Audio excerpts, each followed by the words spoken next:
And well, it is I, the lyrical miracle, the sexual, intellectual, the cunning linguist,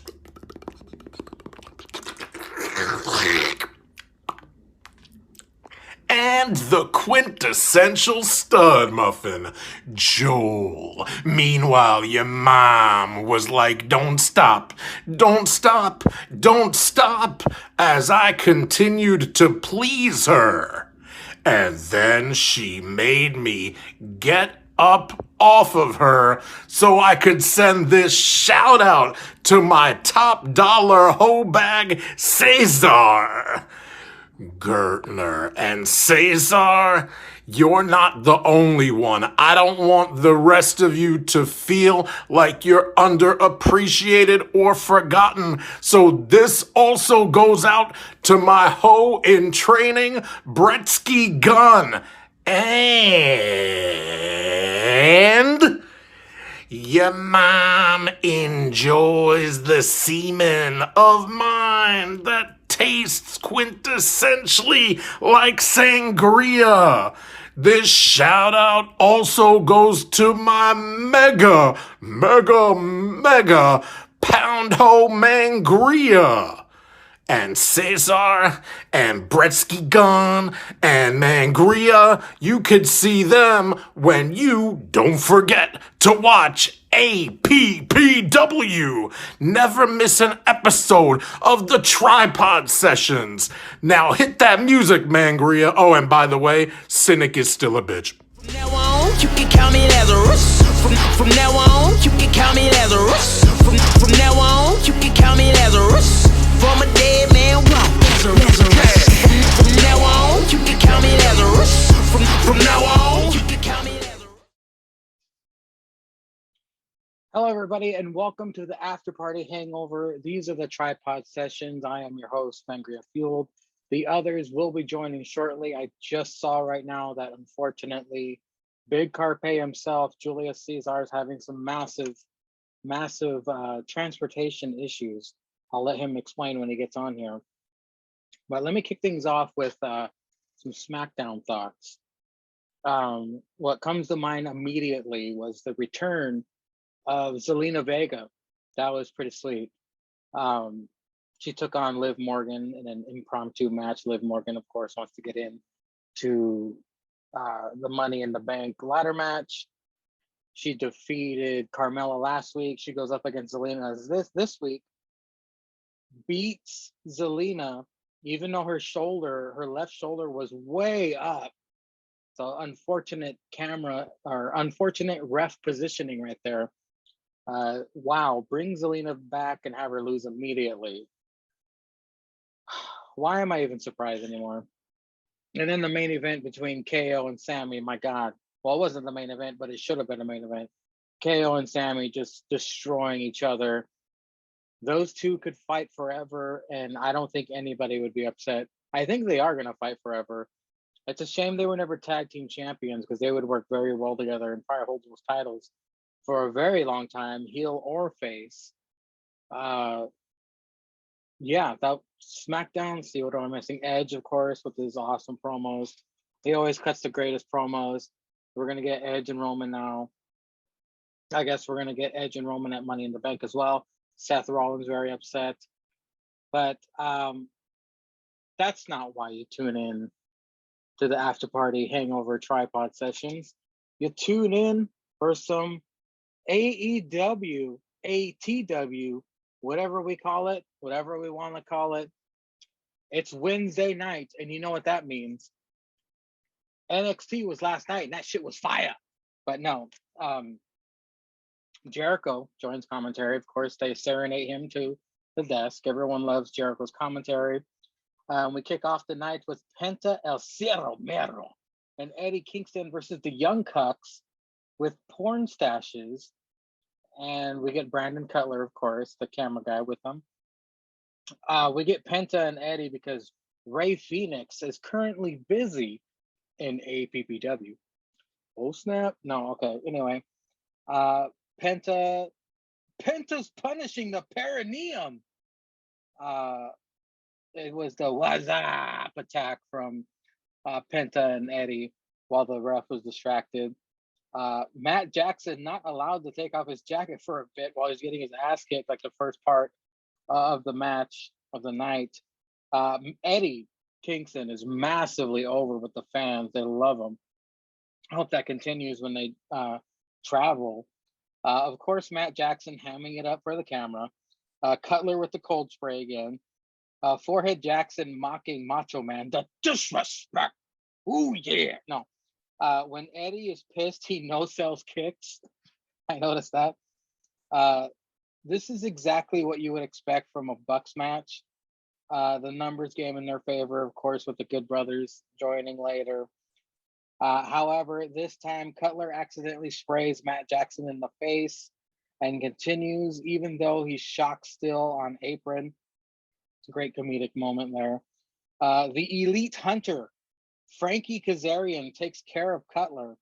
Penta and Kingston get the win despite the Good Brothers trying to interfere. This also begins Jericho's "What a match" count. He says it throughout the night. It's pretty funny. After this, Kristen Cage laying the pep talk on heavy again with Jungle Boy, making it a big deal for Jungle Boy to hit 50 wins. Luchasaurus and that nappy-haired parasite walk in. I'm a quarter Triceratops on my mom's side, Christian tells Luchasaurus, and then Lucha snaps out of his gimmick and goes, "Oh, really? Oh, wow." Tony in ring with Ethan and Scorpio Sky asking Ethan Page why he wants a casket match with Darby Allin. Ethan wants to exterminate Darby. The crowd gives him shit the whole time. Ethan just eating it up and egging him on. Cue the Salt Dandruff. It's Sting! With Coffin. Black and white video of Darby playing with fire. He bursts out of the coffin and jumps and claws at Ethan. Sting takes out Scorpio Sky. Ethan calls off the match. He wants Darby to sign a no contact clause contract. And their match will be postponed until Fyter Fest. Jericho hypes his new book, The Complete List of Jericho. He asks Excalibur to pick a number between 1 and something thousand. It was funny. I didn't write down the specifics, but who cares? It was a transition. Anyway, we also get an Omega versus Jungle Boy recap video from last week. It was a good match. Speaking of Jungle Boy versus Jack Evans. I don't know who's having a better week than Jungle Jack Perry, by the way. He reached 50 wins and swung his vine into Anna's ham wallet. If anyone deserves Wrestler of the Week in AEW this week, it's this young man. For sure. Yeah, of course he won the match. It's snare trap for the win. And then the Hardy family office attack. Christian, Lucha, and Marco Cunt for the save. Christian chokes Matt with his own jacket, setting up the feud. AEW WWE style. MJF video promo talking shit to Jericho and Sammy. Sammy, you're the future, because I'm the now. That was a good line from that. Up next, Andrade, interviewed backstage, subtitles and all. It would be Matt something versus Andrade El Idolo. At the Road Rager, that'll be Andrade's in-ring debut. We will do predictions later. Tony Skewbone in ring interviewing Kenny Omega. Omega braggadocious, stating he's beaten everyone. He's going to take some time off. Hold on 1 second. The Dark Order come out. Evil Uno says he has a challenger left. The #1 wrestler ranked. Hangman Adam Page, of course, they don't actually say it. I don't think he has the guts to face Kenny Omega. Kenny Omega says, it's time for me to say goodbye and good night. Bang. The Omega disrespect went out waiting for the Great Bresky 99. Ring. The disrespect when I told you I would be on to start with you. The disrespect. You know the tripod members join on because they immediately interrupt me. That being you don't said, start with us. The Great Bresky 99 has joined the tripod sessions. How was your week, young man? It was great until you started before we got on. It was a TikTok. It didn't go through. I got the text at 9:08. TikTok. I got the text at 9:08. I got on as soon as I got the text. My week was pretty good. AEW wasn't as bad as I thought it would be, so that was pretty good. That's the summation of the week is AEW. So, do you want to tell the people what happened to Cesar? Because I told him that he's having major transportation issues at the moment. Yeah. So from what I understand, he originally was going to be late anyway because he had to like finish some stuff up at like the store or something like that. But according to him, his car broke down. And Uber is far away and AAA is slow. So he's like walking home, I think. I don't know if he's waiting or if he's walking. What a sight that would be, just see Cesar just walking with a bunch of grocery bags on the side of the road. Oh my God. But yeah, so he'll be maybe here. I don't know.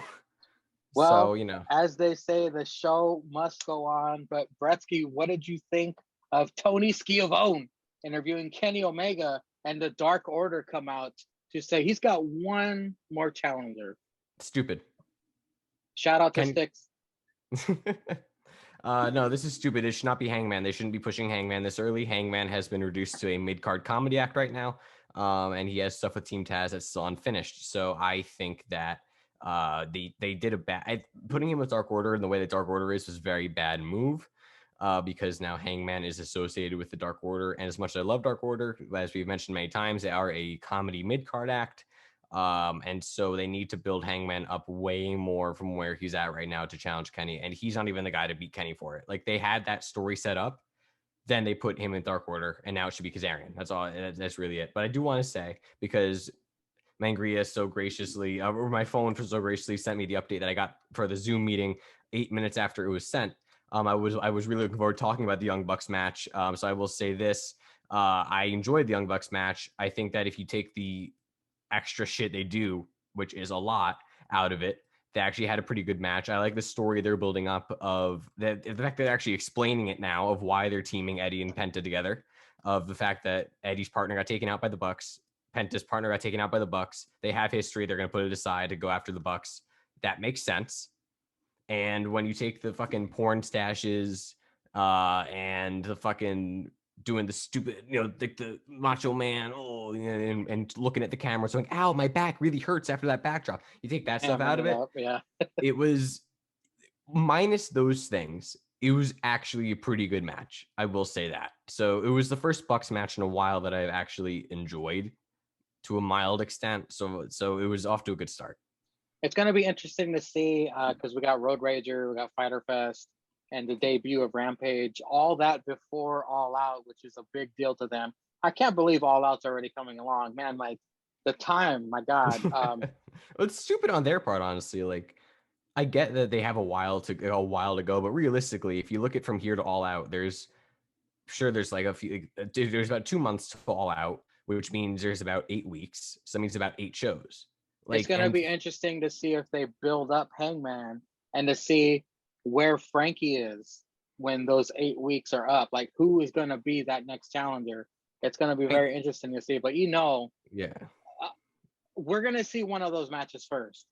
I predict before All Out, we're going to see Kenny versus Kazarian or Kenny versus Hangman before All Out. One of those will take place. Probably, yeah, but I think it's just stupid to have. And also, I know did you already cover the Ethan Page thing? Was that before this? So I heard that the rumor was that they moved it from next week to the week after because of the collapsed building in Miami. Oh shit. And so they didn't want to have a coffin match in Miami as that was happening, which is understandable. Yeah, jeez. But actually, it worked well with the story. It makes Paige more of a heel. Like, it actually worked well. I'm still not excited to see a coffin match. I think this feud is dead and buried. No pun intended. I do find it funny when like people the AEW marks on that fan base will be kind of, oh, SmackDown isn't good. It's the same stories over and over. Okay, well, we've seen Ethan Page and Darby Allin for about 4 months, and no one's interested. But no, I think Ethan Page also had a pretty good promo. This is one of his better segments, but that's what I heard about all that. But like, I don't know why they're doing all these like big shows when they have All Out, because All Out is their pay-per-view. Like, that's their mania is All Out, and Double or Nothing's their SummerSlam. So I don't get why. I get why you want to celebrate going back on the road, but I don't know if I would do like these major like Fighter Fest and Road Rager and Miami, whatever. Like, I wouldn't do all those now because they should be building up the stories for their WrestleMania. I don't know why they're gonna like waste like big matches and big stories and big payoffs. Like you could have easily stretched the Bucks versus Penta and Kingston out to there. It kind of seems like they're incredibly excited to have their live fans back. So they're like, fuck it, we're gonna throw everything at them. The next pay-per-view is called the Kitchen Sink. We're throwing it at them. Well, that should be an APPW here for you now that you mentioned it. That's a great name, just the Kitchen Sink. But no, I get it. Like I get being excited, but I think it's kind of like blowing your load like after 2 seconds.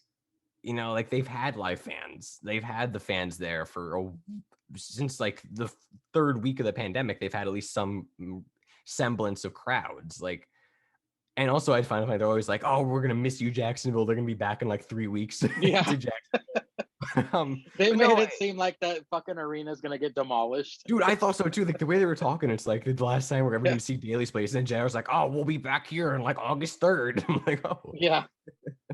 Well, up next we get Brian Pillman Jr. video interview talking about the big bully Bulgarian bitch. Say that 3 times fast. Brian Pillman Jr. versus the amazing Miro, according to JR. The Redeemer, according to Titantron. Brian Pillman Jr. During his entrance, aggressively puts his jacket and glasses on Buffy the Vampire Slayer. He's just like, "Here, you take that shit." I thought that was funny. And then Miro, on the other hand, not only does he have a new theme, but he fucking throws his TNT title at Aubrey, and then doesn't even let Aubrey hold up the belt. He like puts it, gives it to some other dude. Dude, that's her fault for missing the catch. That was a good throw. It's a meat and potato offense by Miro, according to Jericho. Miracle with Sheamus' 10 beats of the Bodron. Pillman with springboard dropkick. Jericho says, "I know that move. I invented it." This match percentage-wise was 80-20. Miro makes Pillman pass out via the game over.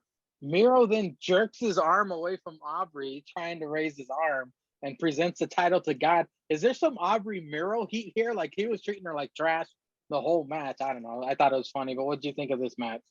I mean, I thought it was pretty good. I mean, Brian Pillman Jr. is a guy that I can see. I think he's an overlooked building block for their future. Like everything I've seen of Brian Pillman Jr. is a very talented athlete and a very good worker. This is a good match. Like this is, I enjoyed it. It wasn't obviously pay-per-view quality, but it was still like a good way to get Pillman Jr. kind of like get people thinking like, oh yeah, he's in a tag team now, but what could he do in the future? What could he be looking like going forward? I think it was good. I like Miro's new music actually, because I think the best man stuff, we just want to forget about that. Like we just want to forget about that. This was kind of like the last thing. This was like the last thing he got rid of to completely get rid of that whole Kip and stuff phase of his AEW stuff. I'm sorry. And then if no, you're not. You love interrupting us because we interrupt you. but no, it's it was good. Like I like how Jericho reminded us, like, oh yeah, he used to be with Kip and Penelope. I was like, oh, thanks, Jericho.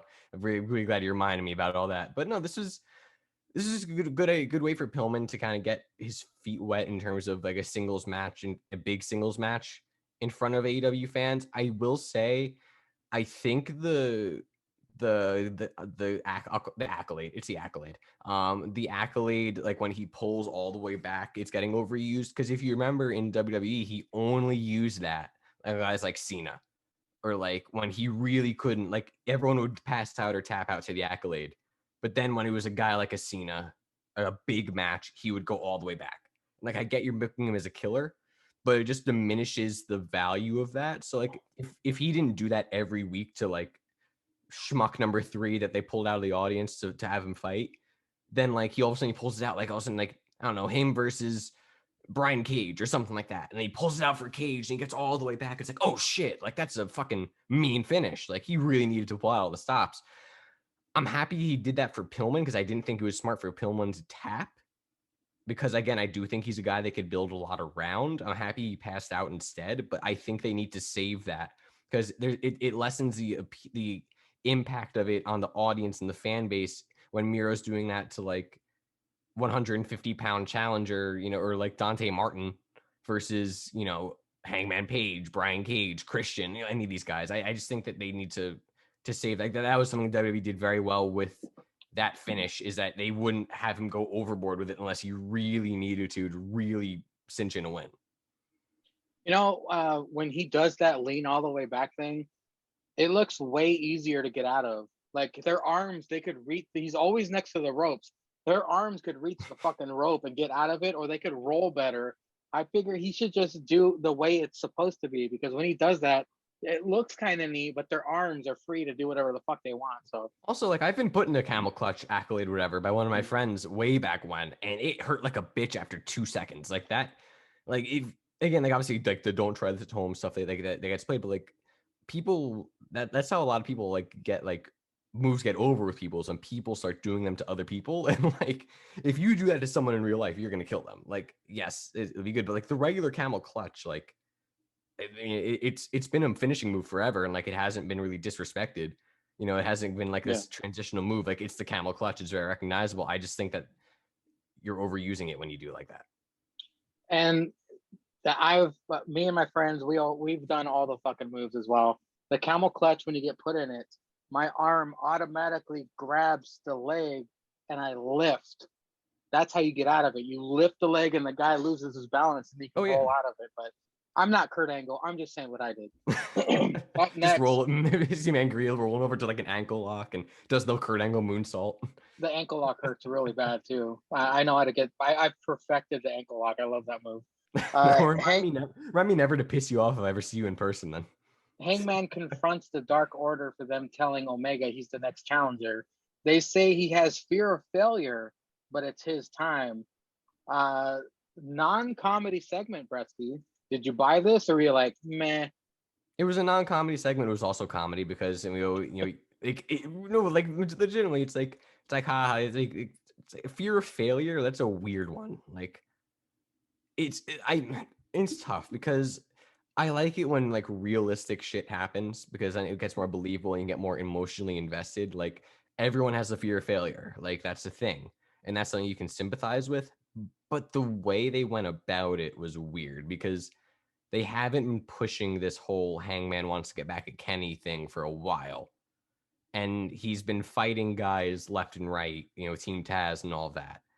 But then all of a sudden now Dark Order is stepping up for him, and he has a fear of failure. Like it doesn't really track. Like I see where they're trying to go with it, and like I get it, but I just don't think it's gonna work, because it just makes Hangman look more of a chump. Because like Hangman's whole thing is like, he's just do cowboy shit and go out and drink some beers and beat the fuck out of people. And all of a sudden it's like, you're telling me he's afraid of failure. Like, yeah, it humanizes him, but I don't want this guy to be humanized. Like, you don't need to humanize Hangman. Hangman's a guy that it's like, yeah, like I wouldn't be able to do that, but you're doing it because you're just drinking beer, having fun, and kicking the shit out of people. And I don't want to know that Hangman like has arachnophobia or some shit. Like, I don't want him to be humanized. I don't want to think of Hangman as the dude next door who like, I'll go high five and like, hey, nice lawn, like JH.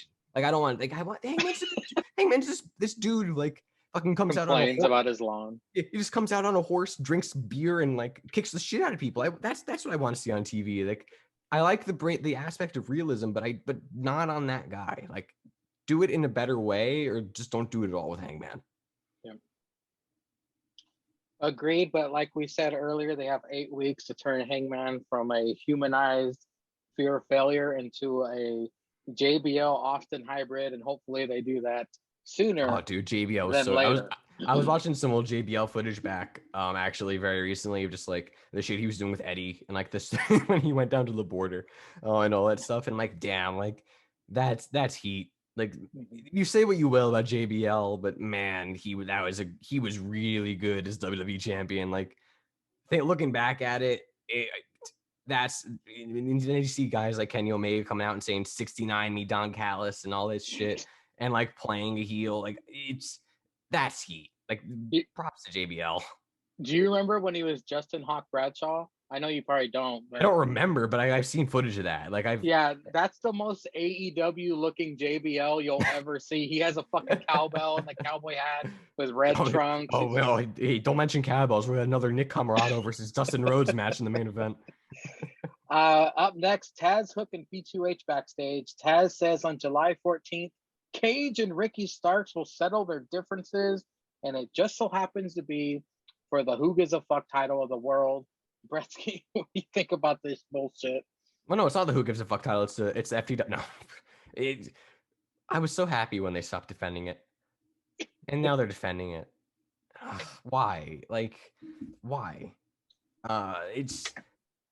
It was when it came out, when they first brought it out, right? Because I mean, obviously, if you know the history of ECW, it was Taz's title that he created because he felt he wasn't getting a fair shot at the. Oh shit!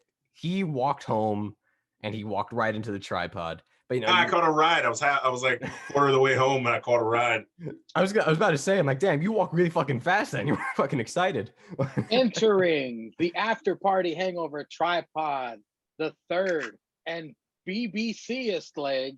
It's Julius _ Caesar. Yeah, he's the like, and all. He's How the is big it leg going, that holds us all up. We're like the two stubby little legs. Just How's been, it going, my friend? You have a good week or not? yeah. It's just been a long day. Been up running errands since like 6. So just goddamn, this shit is weird. Just a lot of fuck shit and 4th of July sales at the job. So you know how that shit. Well, you came on at a good time, Cesar, because you're gonna be happy that we're talking about Brian Cage versus Ricky Starks for the FTW Championship. Cesar, just a question. Do you I'll go work take a tomorrow? lap. Yeah. Do you guys have any 4th of July based drink names? No. No. If anything, it's something that'll be like red, white, and blue or some crack of shit. Red, white, and brew. Yeah. Probably some dumb party event like that or something. Well, We're Cesar, gonna get drunk and mad Cesar in the chat if JH says anything to him tomorrow. do you give a shit about Cage versus Ricky Starks for the FTW title? I mean, the match on paper looks good, but it's for the trash title. I mean, is that necessary? Yeah, because this way Ricky Starks will win the title and Brian Cage can go face. So That's true. Ricky Starks is back in the ring. That's all I mean, I'm glad it wasn't that serious, like realistically. Yeah. But you know, like if you know the history of FTW title, like it was Taz and ECW brought it in because he thought he wasn't getting a fair shot. And he said his whole thing was fuck the world. So I'm like, all right, I'm gonna fuck the world title. And that made sense. It was cool. And it got defended, I think, once or twice. But then like, they brought it in on Cage. And it was like, okay, he's getting a shot, but he thinks he's not getting a good shot. So he's going to get the FTW title. Okay, whatever. Sure, it's Taz's thing. And now it's a thing that gets defended. And I don't know why. Yeah, it was just that was back in the day when you got 5 wins and then you fought John Moxley and then you lost. Yeah, those are the good days. Those are the good old days. Good old days. When predictions were easy. Yeah. Up next, we get Vicky Guerrero and Nyla Rose versus the Doctor. Dr. Britt Baker, DMD, and Rebel, not Reba. Vicky Guerrero has excuse me on her shorts. DMD chants from the crowd. The good doctor wants nothing to do with Nyla, forcing Rebel to get the beat down from the he-she. Vicky tagged in, does Eddie's dance right before the picture and pick. Rebel smacks her around. Vicky actually gets a 2.5 count, reversing a pin attempt from Rebel. Britt and Nyla do a face-off. Britt gets the bedazzled black glove from Rebel, only to eat a chokeslam from the wildebeest. Shades of Paul White, Jericho shouts. Nyla flies off the top rope and nails the doctor in the head, who is hanging from the top rope. Pinfall attempt. This is when Rebel runs in and breaks up the pin while injuring herself. More on that later. Nyla helps her to rope. Vicky gets tagged in, but taps to the lockjaw. While pouting and screaming on her knees, the doctor kicks her over.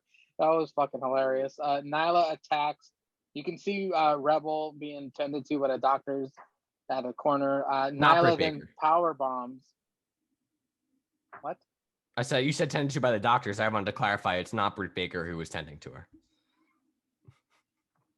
No, you can see Rebel being tended to by the doctors. Nyla then power bombs the doctor through a table. on the outside of ring from the apron. Ouch. Cesar, what did you think of this clusterfuck of events that happened during this Vicky Guerrero debuting tag team match? Yeah, Vicky didn't need to Vicky. wrestle. Yeah, whatever. She didn't need to wrestle in this mess. But I guess she had to take the pin because they want to keep Nyla looking strong, so they got to do something. She doesn't have any other woman in her stable to actually have a real tag team match. Sucks that Rebel got injured. I guess that's weird because now she's going to be actually on them crutches, walking the doctor to the ring. That's the only thing I thought of. She's either going to come out with the wheelchair or she's going to have crutches. Or what if she steals like Britt's old wheelchair and she just gets mad? It's like, what? That's my fucking I know, but chair. Britt's like, I'm going to train you up now and you're going to be better than ever. But she's actually going to make her like work and shit instead of like Reba helping Britt. It's going to be like, I did this shit. Bitch, I helped you do this shit. She tries to steal Tony. Oh, oh my god. Tony in a shark cage match. It's Reba. Yeah, Tony, Angle of the year. I'd pay good money to watch that. I would pay money for a pay-per-view for that. Yeah, it was blah. But sucks that Rebel got hurt. Bretsky, this was the news article from online. For those worried about Rebel, not Reba, it actually says that popped me. We're told that she dislocated her kneecap tonight on AEW Dynamite, but she seems in good spirits, sending her well wishes her way. Bretsky, what did you think about this tag team matchup? So I thought about it, and it's like, I'm not a fan of Nyla Rose at all. Like, I don't think, it has nothing to do with Nyla Rose's personal like history. It's just that I think that Nyla Rose is the drizzling shits on the mic and in the ring for the most part. But I was thinking about it, and again, like we talked about earlier, All Out's 8 weeks away or thereabout, and that's their WrestleMania. And Nyla Rose is a former women's champion, and Britt beating her could really solidify Britt, as a champion. Whether Nyla is good or not, she's still a former champion. I think they should have played this out, because if they want to build up Nyla Rose as a challenger, I think they should have had this match to All Out, not because it would be the best match they could have at All Out for Britt Baker, but because I think that it's something that would be a good way for Britt to have her first title defense at a pay-per-view against the former champion. And I think they also should have spent, I thought this was actually at Fyter Fest, this tag match. Like when I was under the impression this is going to be at Fyter Fest, I think they should have spread this out and built up to this match more. And I put this maybe like the 4-week marker, and then for the next 4 weeks built up to All Out, because that solidifies Britt. I will say I found it funny how like Vicky got the tag and was doing the Eddie shit, climbing to the top rope, and Excalibur goes, and we'll be right back with picture in picture. I'm like, no, why now? Like I want to see her go to the top. But Horrible timing. That was bad timing. But no, I mean, Vicky taking the pin was good, or not the pin. Vicky tapping was good. Because again, it saves Nyla. I do think Nyla's finish of like jumping, doing the knee drop on the top rope is so stupid, because like that's basically all the other person holding themselves up on the rope for like 5 minutes while Nyla gets to the turnbuckles and climbs up. So I'm just in there like, why the fuck wouldn't you just like roll off? Like it's not that hard. Like it just looks stupid. Or like, at least have Vicky holding her there, right? Or something. That would probably make more sense, right? Like how like when Shane will do like the coast to coast, coast to coast, the coast to coast. Like he'll have someone hold the chair, or like and for sometimes he'll hold the thing, or he'll knock them out first.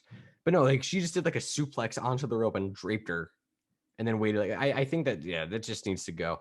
But no, I mean, I just think it was bad timing. I think they should have spread this out a lot more. I don't know what their plans for the Doctor are at All Out, but I think this would have been a good way to get her going. And of course, hopefully you get better, Reba.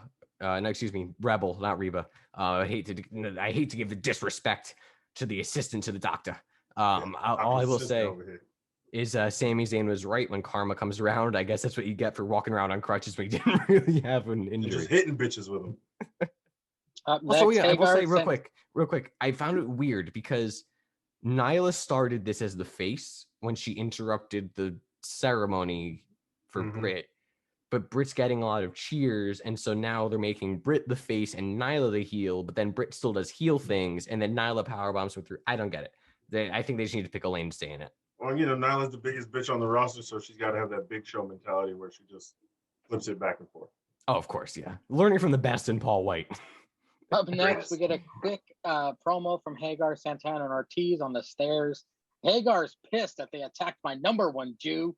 Santana calls Tully a snake, and they will have Tully in the corner of the Pinnacle, whereas Hagar, Santana, and Ortiz will have Conan in their corner. Cesar, does this make you any more hype for this match, or does this solidify the fuck shit match of the night? I don't really care. Brett's It's the most Hagar talk, though. I'll give him that. It's the most he's talked since joining AEW. That's a lie. He read that poem once on the Inner Circle celebration. I think this was still longer than that poem. No, having those old dudes there. I mean, Conan's the only one who can wrestle. Maybe. We know Tully ain't fucking taking a bump. He was pretty good when he came back for that 3-way. Tully ain't taking no goddamn bump. Conan can still take a bump. So maybe if he puts Tully's old ass in a tequila sunrise, I'm gonna break out that rock shit, the Terramana I got left, and chug it. But that's about it. I like how Hagar tried to punch the concrete to make an impact, but he probably just fucked his own hand up.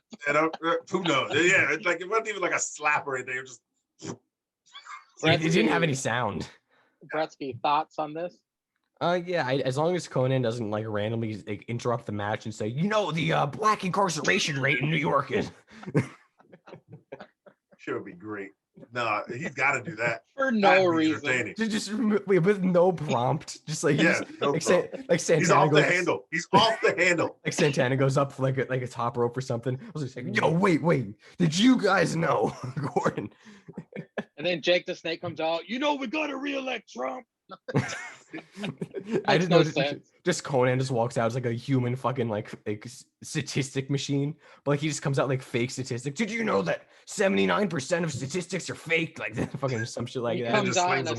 He comes out in a sandwich board that says Black Lives Matter with a fucking bell. He has a bell. Ding ding ding ding. That sure would be great. That would be pure entertainment. That would be funny, but no. And then Tully just knocks the shit out of him. But no. But no, with the black glove. I mean, I don't know why I feel bad for Spears because Spears doesn't have anyone to fight now. Like they're doing. He's just gonna beat up on guava juice again. He made him with chairs. Like I don't know. Like, there was no real prompt. Like at least the other matches they had, albeit they were rushed. They had like lead-ins. Like this, all the lead into this. Like there's no reason for Hager and Wardlow to be there. It should just be the tag guys. Like and with Conan and Tully if you want, but like I don't know why it's a 6-man. I don't know. Well, trios. Because Spears hit fucking Hagar with the chair. He's starting fires and putting out fires all over. And he's not getting involved. No disrespect to Conan, but shouldn't it be Malenko in their corner? And in theory, yeah. In theory, two of those old fucks. So they just beat up Conan just to have him there because Malenko was like, yeah, I'm not taking another bump. Fuck boys can have this shit. I just like how Hager all of a sudden is super pissed about Malenko, like just randomly. Well, up next, gentlemen, is the main event of the night. We have MJF versus Sammy Guevara. Was it the main event? That's right. I forgot about that. MJF this is disgusting. I'm gonna pour this out. What is that? It's some juice, but it's fucking disgusting. MJF does a flare strut after nearly botched leapfrog with MJF's balls smacking Sammy in the forehead. Sammy then does a horrible looking strut after that. Multiple inside cradle reverse pins, sees the ref counting the 2 like crazy. JR calls him Showtime Sammy before an airborne cutter delivered to MJF. JR crossing off all the S adjectives on his Mad Libs about Sammy Guevara. Supercalifragilisticexpialidocious Sammy. I'm waiting for that one. Picture-in-picture action continues with MJF dominating, stepping and stomping on Sammy's hand, biting as well. They keep referencing that these two are some of the best young talent in the world, and I agree. This was actually a great main event. Finally, not a fucking trios tag. Sammy hitting a Spanish fly, a tornado tope, and an Adam Cole-like destroyer. MJF attempts to use the chair, but Sammy drop kicks it into MJF's head, launching him into the crowd. Sammy heading to the top rope, flies onto MJF, still in crowd. Super Sammy going Super Saiyan, Tony shouts. To which JR replies, "What a great camera angle. Good job." MJF with a tombstone pile driver off the second turnbuckle to Sammy gets a 2 3/4. MJF hurt his left knee, I think. What a match, Jericho says. I said at the top of this, Jericho said what a match during every single match. It was funny. Dude, Jericho being the hype man for AEW is hilarious to me. MJF was selling his knee great. Sammy counters Heat Seeker. MJF pin attempt with rope assist. Sammy delivers knee to face. I forgot what they call that move. The rope save MJF's life. Oh, the GTH. Okay. Yeah. MJF begs Sammy not to do the 630 off the top rope. Sammy does it anyway and gets a 2 9/10. Sean Spears out. Jericho tries to intervene. Wardlow attacks Jericho, throws him off stage. Spears hits Sammy with a chair. MJF pins and wins. I'm going to go over the last two details because it's only 2 sentences. They do the Jacksonville Daily's Place year highlight reel like they're never going back. JR then closes the show by calling it WWE Dynamite. Cesar, your thoughts on the main event and those 2 little things afterwards? No, this match was great. Yeah, these guys are tearing the house down. Such a good match. You probably already talked about it. It was a good promo by MGH earlier in the night as well. Yes. You know, you said MJH. You said MJH. I'm sorry. No, You got JH on the brain, buddy. Yeah, you said JH earlier. You stuck in the head. Wait, he is MJH actually. Well, shit. Except Max gets wins and JH loses. But I beat Jake Atlas. Oh, well, yeah. Yeah, watch it on this channel, which you're already watching. After Party Pro Wrestling, where I am the rightful champion, even though I don't have the belt. No, you lost. So therefore, this match was great. Yeah, great selling by everybody. Great match movement. It was great. It flowed a lot. Great. Like there wasn't like any draw points or there was that first botch. I mean, he doesn't botch on the mic, so I guess he's gonna botch in the ring sometimes. What are you gonna do? But yeah, Chris Jericho, when he decides to retire, Corey Graves his ass on something to get the people watching. If he's not like one of the lead guys on, I guess, that Rampage trash, then what the fuck are you doing? What the fuck are you doing? Because are you guys gonna watch it? Are you gonna watch? Only if you make us. Only if you make us watch it. I won't. Okay, I'm not. Okay. Is it only an hour? I think. I'll watch it. It is only an hour, so I'll probably watch it because. Yeah, well, I feel like I could squeeze that in between Friday and Saturday. But remember, they're going. I know this sounds funny. Don't laugh, but they're going head to head with SmackDown. No, it still comes on at 10 on Friday. Does it come out at 10? It said 8 on my TV. Oh, it's at 10 on mine. Well, it is interesting. I saw that somewhere. It said it was going to come on at 10 on Friday nights, and then AEW goes to TBS on Wednesday. But TNT Friday nights at 10. I don't know. But hey, I don't really care. I'm just going to DVR the shit anyway. No, this was a great main event. Yeah, the selling was good. Everything was good.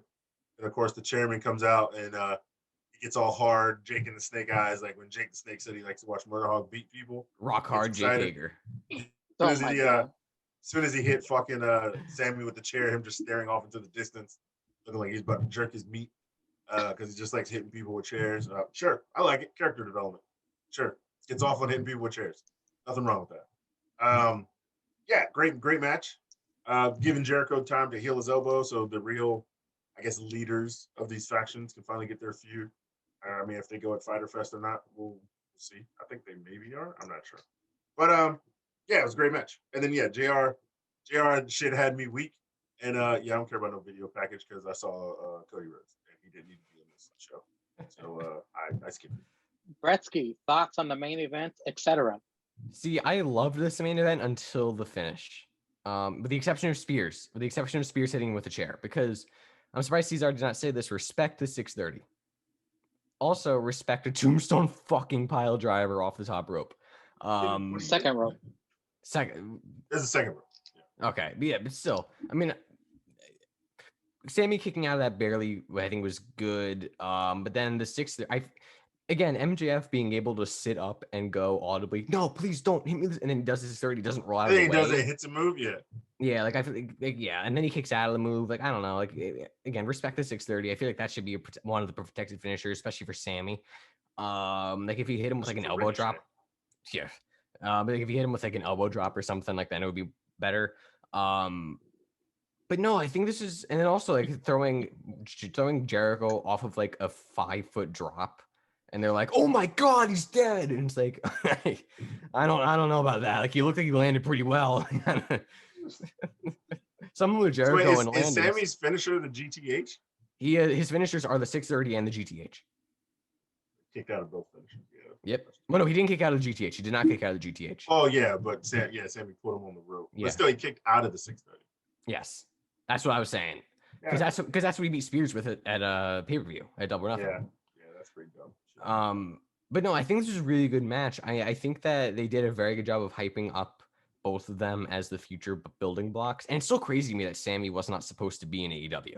Like it was all Jericho who saw him at an independent show. It's like, I want this guy in AEW in my faction. Like I can't believe that. But you know, it was crazy also that they mentioned that Sammy had the very first ever AEW TV match with Cody. And now he had the last ever match in the pandemic era for them, which is crazy. But no, like this was really, really well put together. I mean, even when MJF botched in quotation marks that leapfrog, it wasn't a full botch. It still worked, and it helped them put over Sammy because they used it on commentary to be like, oh well, I mean, MJF is really good, but he wasn't expecting Sammy to come at him that quickly.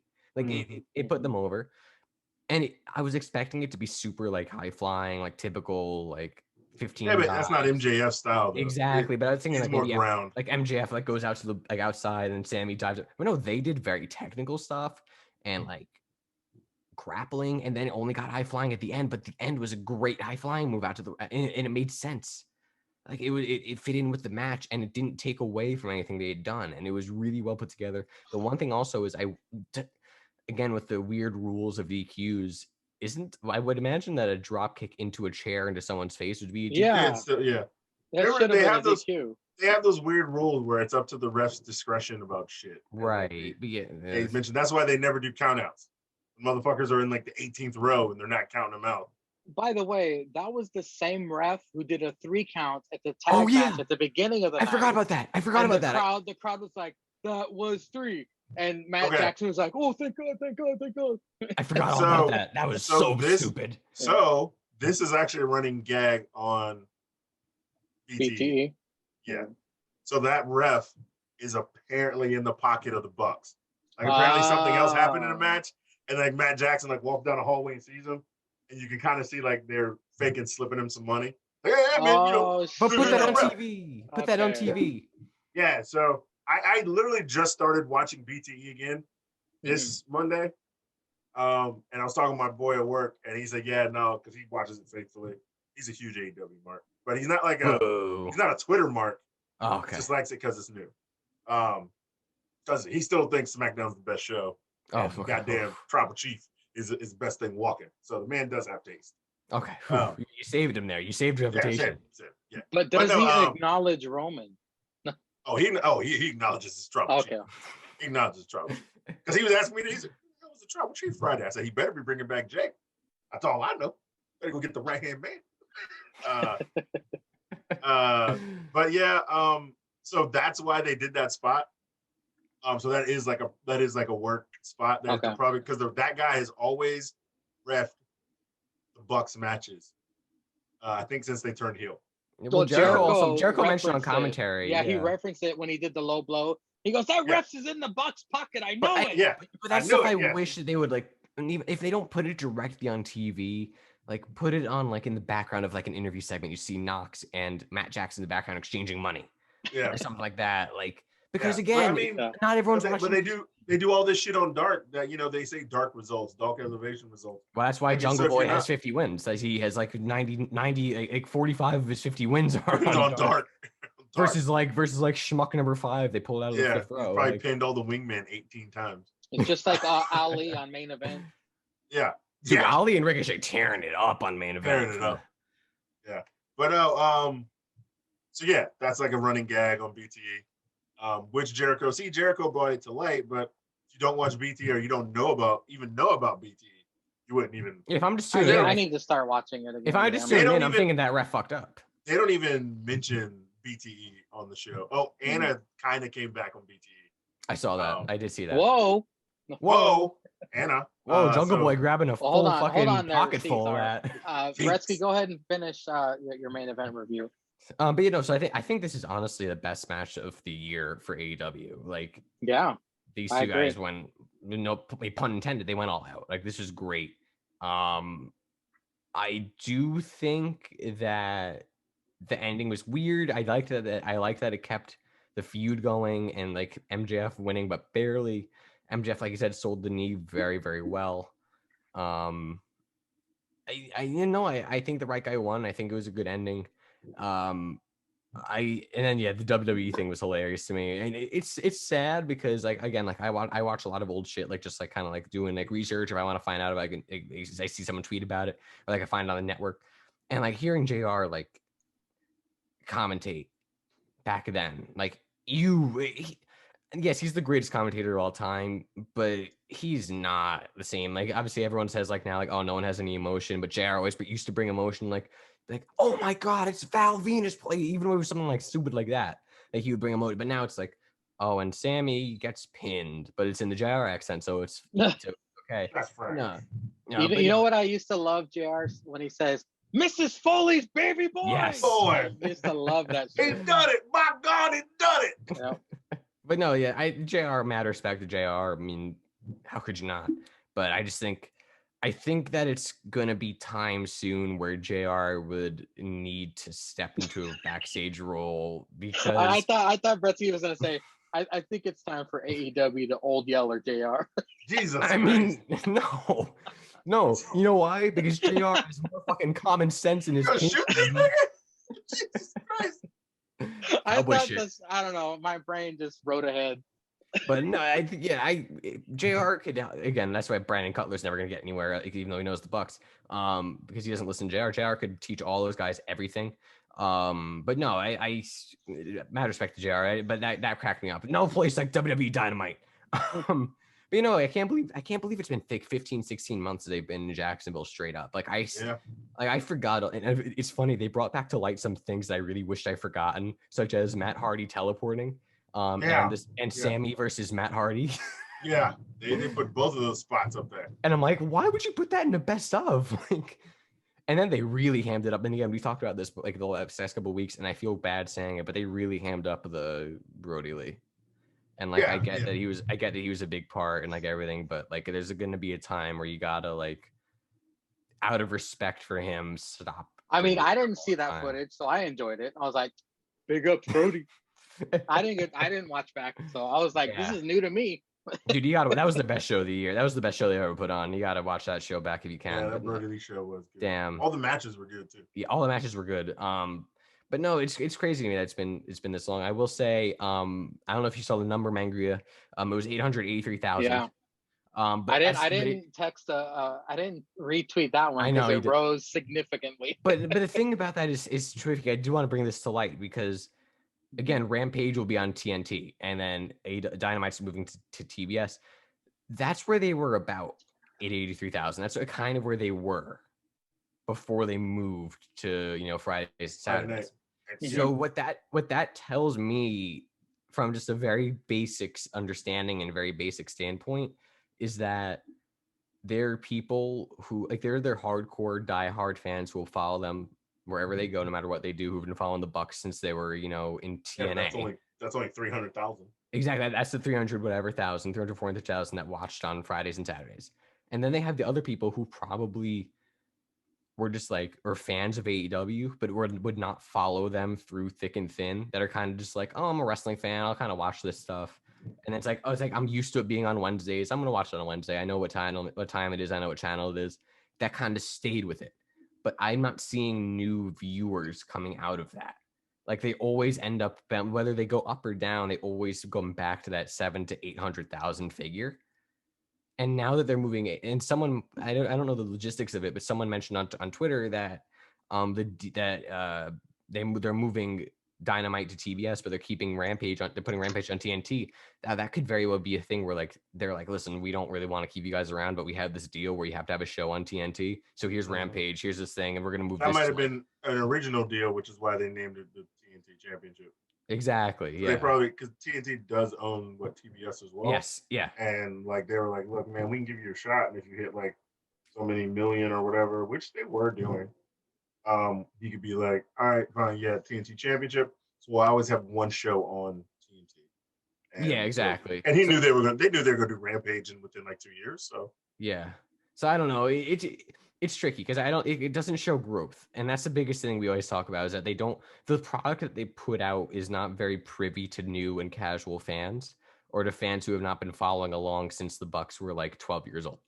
So I think that this is, if obviously you see people, oh well, where are all the marks now, or the WWE suck ups and all of that, NXT barely got this one. Yeah, okay, you bounce back to 8 whatever thousand, like that's really good. But it's the same number you've been hovering around. And so if I were management in AEW, I would see this as a wake-up call of like, listen, we had this big show plan for coming back to Wednesdays. We had this 400,000 core viewers that stuck with us. We're going to get a bunch of, and all of a sudden you stay the same number. Like that would be very concerning to me. Also, I will say the winner of the week has to be Jungle Boy because yeah, I said that. we got a, man, that picture, you look at that picture, he's got a fucking dinosaur claw scoop of Anna Jay's behind, but somebody said it was his birthday because he's got his hand on the cake. Yeah, and I saw Brandy Rhodes comment on that picture. You better not be grabbing her ass like that when I'm watching. Like, not when Mama's watching. He's got his hands on her cake, but I think she blew out. Dude, if I was Jungle Boy right now, I'd just be like, man, I quit. Like I'm good. Like, it ain't getting better than this. All right, guys, let's move on to the AEW Road Rager. Next Wednesday, we're going to have predictions on this shit in no particular order. Santana Ortiz and Hagar with Conan versus Uncle Dax, Cash, and Wardlow with Tully. I will go first, so I will not corrupt anyone's pick. What's your stupid pick? What's your stupid pick, Mangria? I'm thinking because Hagar beat Wardlow, I want to lean more towards Uncle Dax, Cash, and Wardlow, just because they want to continue this fucking feud until Jericho and MJF. I bet you MJF stipulation is going to be some kind of like, you'll never be able to face me again. So I think they want to prolong this feud. I don't think this will be the last match we see these 6 guys in. So just to prolong it, maybe Conan will get in there and attack Tully. He'll try to help, but it's foiled. So I will pick Uncle Dax, Cash, and Wardlow of the Pinnacle to win at Road Rager. Cesar. I'm picking Inner Circle because every other match the other team has won so far. Bretsky? I do have a question before we do this because anyone who's tuning in and is wondering what we're going to be doing after this, we will eventually after NXT be predicting for Great American Bash. So when we're doing, and again next week we'll have the predictions, results, and punishments. Are we going to be doing a total tally of total predictions? All 9 matches. All 9 matches. Yeah. Okay.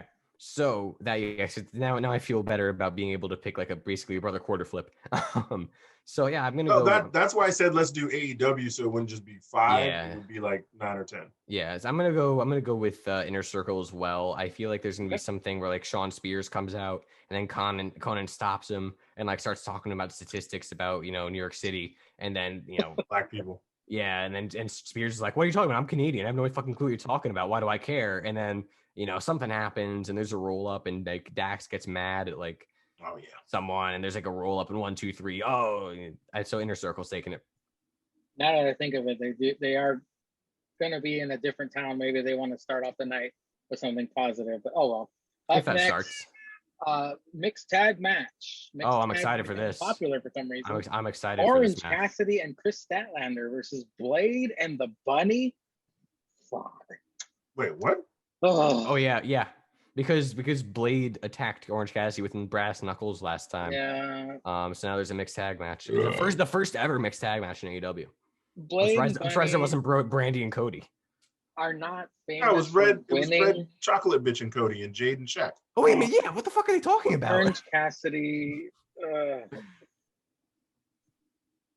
Orange Cassidy and Chris Statlander have notably more wins than Blade and Bunny combined. I gotta call fuck shit. Butcher comes in. Whatever. Okay, Blade and Bunny take it. I think Butcher's still out on injury. Don't. All right. You already wrote it down. Brodsky. What You already wrote it down. Yeah, Cesar, that did remind me. They promoted this as the first time ever mixed tag match, but they did have Red Velvet and Cody versus that bitch and Shaq. That bitch. Well, she is that bitch. That bitch. This is tough because I feel like they probably, especially the first time touring again, they probably have Orange Cassidy and Chris Statlander win, but there is the chance of fuck shit because all of them have heat with HFO because of course they do, and everyone loves Matt Hardy. So there might be something with that. I don't know, but I'm gonna have to go with my gut, and my gut despises me and everything that I stand for. So it wants me to say Orange Cassidy's gonna win. So I'm gonna say Orange Cassidy and Chris. I'm no longer friends with Cynic Statlander. Take this win. Cesar? Yeah, it's Orange and Buttlander. Whoa, Okay. Buttlander. Whoa. Up next, Andrade El Idolo versus Matt something. Or Matt That was a good Tyrell, promo. as I didn't- AEW says. That was a good promo from Andrade. That was a good Well, promo. We have to be unanimous in this one. There is no fucking way Andrade is Matt- losing his first goddamn match. So I'm going Unless with unless it's against Cody. That's true. That's true. That's true. What do you say, Cesar? Bitch, come on. Fuck out of here. Next match. We all know it's Andrade. So Matt something? No. Andrade. Gretzky? It's gonna be Andrade, and I will say, yeah, that was a very good promo from Andrade. I was very pleasantly surprised. El Idolo. This is gonna be funny. I'm even gonna have Cesar pick first. Cody Jarrett versus Oh my QT God. Marshall in a South Beach strap match. Cesar. Who do you got, my You know friend? what? I might just take the L this week, and I might just forfeit this one. We all know who's gonna win, but I Are don't you want to sure? say it. I don't want to say it. Fuck that cracker. Come on, first time back on the road. You know what? With the function of them being first time back on the road, I just realized that me and Brett have picked all the faces. So far. And they might actually do that. Like, I don't see Cody losing. Like, let's be honest. I don't never see Cody losing. So, And that crack is not going to punch him in the gut 85 times. He will, and Cody will still win. yep. Besides that, because then it'll be all the feuding together. We gonna pick that whole Cody Jarrett. Can't go against Cody Jarrett, man. All That's right. a fucking right. dub. He's gonna get 2 more wins and be the next guy to 50 wins. Fucking AEW. Bretsky. Except he didn't wrestle on Dark. What say you? I will say that I forgot this was going to be happening, and then they reminded me about it, and I got really depressed. I totally forgot. And I will also say that I was about 50 times more excited for Jackson Riker versus Elias in the strap match on Raw. Which actually, to be fair, they built that pretty well. I will say that.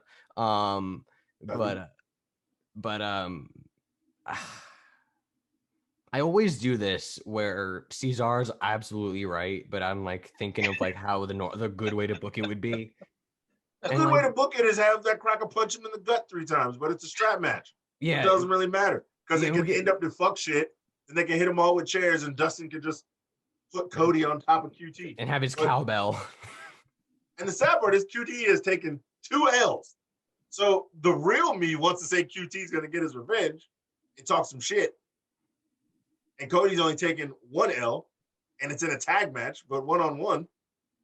It's fucking stupid. I hate Cody. I'm just gonna because we have 9 matches total, and because I just want to put it in the universe. Yeah. And this is gonna become if we're doing Oh yeah, that's the thing. That's the other thing.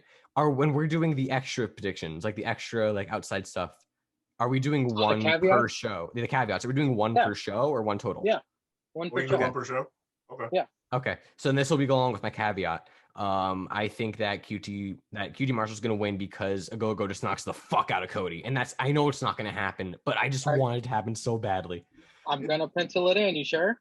Put down that fucking bowling shirt wearing motherfucker who can't go to promo to win. Broke ass Charlie Sheen for the win. Oi.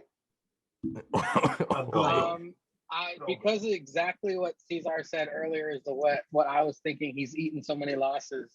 I was gonna say QT is gonna take this just to prolong the feud for some more fuck shit. Because they gotta be going to Go versus Cody at all out, right? That's what I want to say. Is I don't know if you saw it on Twitter or not, but he got his 10th eye surgery. He just got his 10th eye surgery. I did not see that. I did not see that. And he said he's healing up, and he said, "You guys better watch out when I get back. I'm gonna fuck shit up," basically something like that. When did he say that though? When was that? Like this past week? It was this past week. Yeah. Okay, so he might, if he's back, and he just comes out and just fucking, he's still blind. He just strips down the fucking stairs. So the John Moxley pirate look. And possibly the main event of the night. Oh my god! We do have Jericho facing off against MJF. They might have that for the end. That's gonna be co-main. That's gonna be. I'm saying right now it's gonna be QT Marshall strap match, Jericho and MJF, and then tag match. But Jericho and MJF aren't wrestling. No, but they're doing a standoff. There's a face to face. Are we gonna predict the stipulations? Like, what are we doing?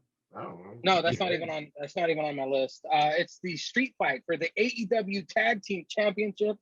We have the Young Bucks versus Eddie and Penta. I will go first. Man, you want to talk about the ultimate? Wait, Maygrave, what you pick? QT or Cody? I picked QT because of what you said earlier about QT eating L's. Okay. Slap. You want to talk about sending the crowd home super happy on their first show away from Jacksonville? Eddie and Penta winning would be a good thing, but the numbers game. Unless we get the elite killer, the elite hunter. My caveat, the elite killer. I'm gonna buy that shirt. I picked all heels, so I'm gonna go face. I'm picking Eddie and Penta. I'm picking Eddie and Penta to win the tag titles, only for the Cuts to win them back immediately. Bretsky, what say you? I'm saying the Young Cucks win the match because Pac comes back and beats the shit out of Eddie Kingston. Oh, okay. So you pick Cucks? I'm picking the Cucks. Cesar. I mean, if that cracker ref's out there, then it doesn't matter. It's a street fight. Well, every match with them is a street fight anyway. Yeah, there's way too many numbers, and the elite killer is going to wait. He's going to come out, but he's not going to cause them to match probably until All Out, and that's probably when Mox will be back, and it'll be Mox and Eddie winning those titles versus anybody else. So I'm also picking the Cucks. Okay. All right, caveat time. Bretsky, you said that my caveat's going to be that Agogo's going to come out and knock Cody unconscious. If he doesn't knock him unconscious, you don't win. No, just you know what I mean. Knock him out. You know what the fuck I mean. No, I mean, remember he got technical that one time. Are you gonna during the match or after the match? During the match to help QT get the win. Agogo. I swear if he comes out after the match, I swear Cody, I'm gonna be so mad. During match, Cesar. Shit. I'm gonna play the safe bet because I picked Cody and you guys picked QT, and say the elite hunter comes out in the main event to attack some people. Okay, that's what I was gonna say. Well, I said it first. All right, so did Jericho call him Frankie the Hitman or something? He Probably did. Some shit like that. He did. Frankie attacks during main event. Yeah, Frankie attacks during main event. Yeah. Frankie helps Eddie and Penta during main event. Of course, yeah. Okay. Yeah, because he hates the elite. He's gonna attack the elite. The super elite. Sorry. Super elite. Fucking Cesar. I should have hedged my bet and said QT wins the strap match. That would have been devious. No, just my caveat is that all of my picks are wrong. All right, motherfucker. Okay. That'd have been awesome. That'd have been awesome. My caveat is Ray Phoenix returns to help Eddie and Penta during the main event. Solid. Fair enough. The APPW champion, Fuck you. Ray Phoenix. The one no one wanted. I can't believe that shit. Mangria, definitely, I would say go over the list of what our predictions were one final time now they're locked in, just so the people, Right now? in case they weren't following along, so the people can know.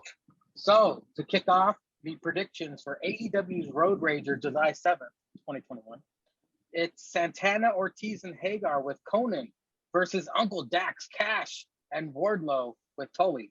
Mangria picks the heels to win, while Bretsky and Cesar pick the Inner Circle to win. Up next, the first ever mixed tag match in AEW history.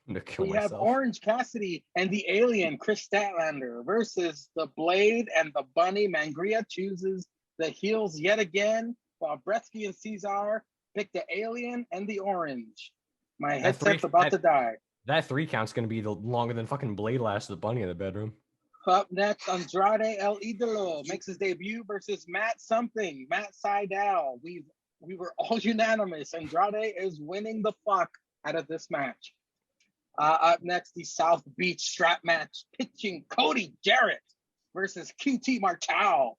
Bretsky and Mangria choose the heel this time, QT, to win, whereas Cesar cannot bet against Jarrett.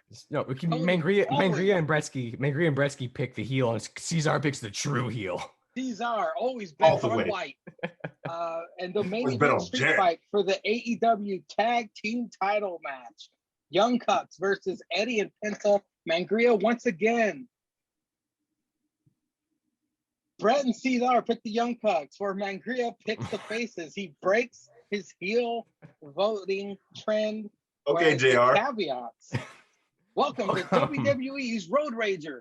No, the caveats of the Road Rager. Brett says Anthony Ogogo runs out of the hospital with a bandage still on his eye, bleeding all over the place. Cody during the match against QT Marshall, whereas Cesar and Mangria both pick different people to come out. Eddie and Penta. Cesar chooses the more than likely Frankie the Hitman to come out and murder the elites like he's been doing these past weeks. Whereas Mangria chooses a returning Ray Phoenix to come out and help Eddie and Penta, thus ending our AEW talk for the week. Damn, I just realized that we're not getting Kenny Omega scheduled for next week. Show. Nope. He's got to take some time off because he's got 3 title matches. Yeah, he does. The Elite Hunter's got some plans. Go back to last week's episode of the After Party Hangover Tribe Sessions only on Angry Field's YouTube page to hear Julius _Cesar future book Kenny Omega's 3 title defenses, and then along with Frankie Kazarian. Go check that out. It's Tuesday night. You know what that means. The A show is on. Wow. Ember and Shotzi versus Straight Sonya, and Dakota Kai versus Stark and Io. All these bitches grew wings and flew before the picture-in-picture. Io is way backwards. Lawyer called immediately when match started. Oh, my lawyer. That's right. My fucking lawyer called me right when NXT started. I was like, smart Mark Sterling. And he wrote that down. Mangria just writes this full fucking legal conversation. Every woman in this match excellently executing as always. Shotzi with a flurry of kick attacks, including an Tsurugi to Io. Ember put a pounding on Wallbutt, ripping her stocking. Yeah, on her butt, the stocking. Mm-hmm. Shotzi pinned Wallbutt for a 3 count, but that gotta be a botch. Oh yeah, that's right. You had mentioned how fast and furious this would be, Vic said to Wade. Okay. They had to work that fucking movie into it. Cena just got $100, by the way, from that. Io got a mouthful of Kai's drywall brown eye during double underhook backbreaker. What a fucking name tries that to was. pin Io using the tights, gets a 2.5. The over the moonsault scores Io and Stark the win. So much shit happened. It was a challenge to take notes. Stark with a camel toe mania during celebration. Bretsky, the kickoff match to NXT. Please fill in the gaps that I could not see while I was discussing my fucking real life shit with my lawyer. I didn't know that. I didn't know you were also represented by Smart Mark Sterling. What's your phrase that gets him paid? Discoloration nation. His phrase is fucking a plug for APPW. But Yeah, no, probably is. I did not like this match. What? I think this was very reminiscent of AEW matches. I think this was just a spot fest. It didn't really have much direction until the very end. Yeah. Oh, Jesus Christ. I don't think that was warranted. Every time you shit on the women, this bitch comes back. I don't think But that you was did, warranted. And I meant to call that bitch a bitch. There ain't no way. Yeah. But no, I don't. I thought it was. Wow. I thought it got better to the end, but then also Shotzi pinned someone. They pinned the illegal woman. Like Shotzi pinned Raquel, even though Raquel was like very knowledgeably the illegal woman, and they were like treating it like a real count. And like there was like the 3 count that she got in the middle, but like all this was Hot and heavy like, in the ring, man. It was hot and heavy in the ring. It was pretty hot in the The rag. ring. But no, I mean, I thought it got better, but it was a better version of an AEW match, but it was very reminiscent to me of just let's do a bunch of flying shit and let's get all of our moves in really quickly without letting shit sink in, because it was dive and dive and dive and dive and dive and dive. Other than Raquel, because Raquel obviously ain't gonna fucking dive, but you know, it was fast paced to a fault for me. I mean, I think it was still entertaining. But I think and also it was weird because, like, again, WWE is usually pretty relatively consistent with like rules and like tag team rules, relatively. But then, like, correct me if I'm wrong, but isn't it usually where there's like a tag team triple threat? Then it's 2 guys in the ring or 2 girls in the ring, but this time it was 3, like a full triple threat. Like, No, it's No, true. sometimes there's 3 because you can only tag your partner. It's when they do the 4. That's when it's like 2. That's what it is. Okay. And then you can tag You anybody. can tag anybody. Yeah. See, that's what I was confused about, because I thought in my head like, oh wait, I thought it was like 2 people only, and that confused me from the start of it. But no, but it was just frenetic pacing for the sake of frenetic pacing for me. And I think I said it got slower and like more cohesive at the end. Yeah. And I think Dakota taking the pin was the smartest thing they could have done if they were gonna have Io and Stark win. Because you can't have Raquel take the pin, obviously. No, honestly. And I don't think you could have Io or Stark take the pin if they were going to lose. And I honestly, Stark take the pin. You could have, but I feel like that she's someone that has momentum and they want to push her more, and she's already taken a lot of losses in the past. She's taking up, yeah, but she's still new. You got to pay your dues. Yes, but and also then I don't think Shotzi or or Ember Poon should have taken a pin because they're trying to build that momentum back. So I think that it wouldn't be Ember because she took one in your house. Yeah, exactly. You could have had Shotzi. Yeah, but like, I think it would have been basically either Dakota or Shotzi should have taken that pin, because Dakota taking the pin again, like, it just plants more seeds. Yeah, it does. It does nothing because she's a heel. Exactly, and it plants the seeds of like Raquel being like, hey, what the fuck? Like, because they can go any direction now, like Raquel being the face, Dakota being the face, them both being heels, anything like that. But no, I just think this was too fast. It was just high flying for the sake of high flying, and I'm happy with the winners, but I didn't get fully behind this. I think they could have had a much better, slower. I mean, it would have been fast paced because it was a bunch of high flyers and a triple threat.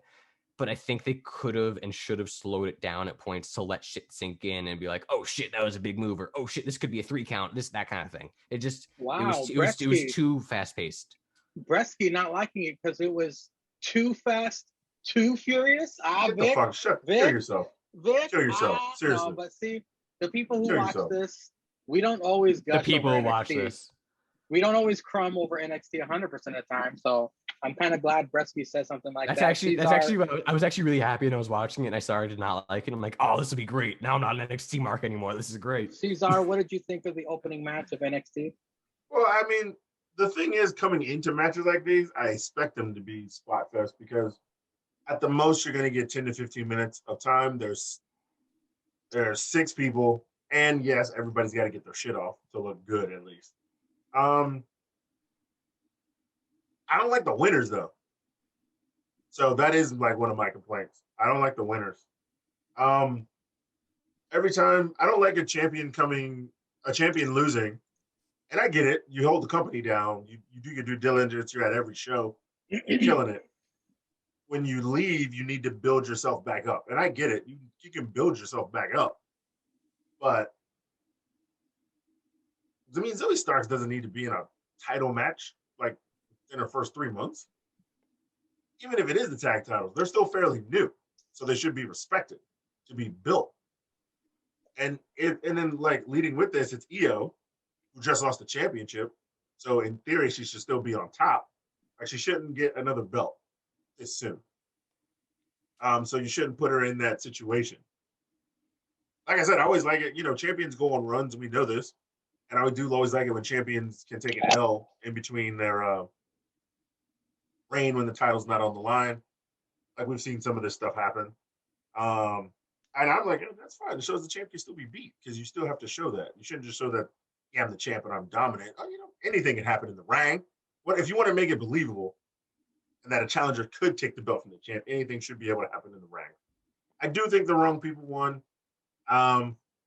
If Dakota's going to take the pin, and with them both being heels, I think it would have been a better hyped up finish with Raquel and Dakota in the tag belts, because it's really threatening that they will take over, and give them more hype, and also give Raquel a lot of hype. Like, damn, this bitch ain't even really got a challenger for this Great American Bash, so she's taking the tag belts. Like, I'm running all you bitches both ways, and then have Dakota take the L while they maybe double team Raquel outside. Or maybe if Raquel would have did something to Io when she was a legal woman, I throw Io and Stark outside, so they maybe interfere and hold Raquel outside, and then Dakota take the pin to the way.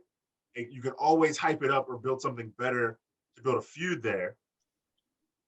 And with this match and the special pay-per-view match. So, or even, yeah, because Shotzi and Ember didn't need to win, so they were automatically out for me. But either way, I'm not really fine with Io and Stark winning. I would have liked to see Raquel and Dakota.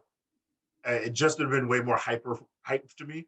Be like, damn, they really about to disrespect the way like this? They're going to take the titles away? These bitches just got it too. But then I'm like, hell, Raquel and Dakota lost it on the first night. Shit. Maybe they fucking pulling triggers like this to really keep it interesting and fresh. So either way, the match was fine to me. Everybody got their finisher in. I still like Zoe Stark's finisher. That shit is still tough. That shit is still strong. And she looks like she can do it to anybody. If she somehow does that shit to Raquel, you fucking turn that shit off, bro. They need to do that at a fucking pay-per-view or something. But no, I think it was a good overall match. I just didn't like the finish. I just didn't like the winners. I agree with what you're saying. I get where you're going with this. However, I think that it would have been good for Raquel and Dakota to win this. However, I will say two things. One, Wade, I think, mentioned on commentary that they haven't seen a women's tag titles go on an actual run yet, because it was Raquel and Dakota lost it the first day, then Shotzi and Ember lost it their second defense, and now the Waves barely had it. And so I think that would have been tough if Dakota took the loss. However, I will also say this. I think, and we'll get to this in predictions, I think that this is leading to Io versus Zoe Stark. And I think I will get to the predictions later. I think that this is more of a way to continue the Candice and Io story, but also kind of push Zoe Stark finally and get her that momentum of she's associated with Io Shirai. Maybe she eventually gets a win. I think that, they play into the Io's a sore loser and doesn't like her factor. So I think that's where they're going with it. But I totally get what you're saying. I think that Dakota and Raquel would have been better, because now we don't have a women's title match on the line for Raquel. But hold on. We'll talk about it during predictions. Let's move on. Papa John. I wasn't talking about predictions. I just have one quick thing to say. But never mind. Go ahead. Papa John sneak attacks Karrion in the hall. Security pull apart. Now you're mine, Johnny, Karrion says. Breakout tournament announced in 2 weeks. Oathquake interviewed NEC, not Edge and Christian. Interrupt. Oath calls that fool Dollar King.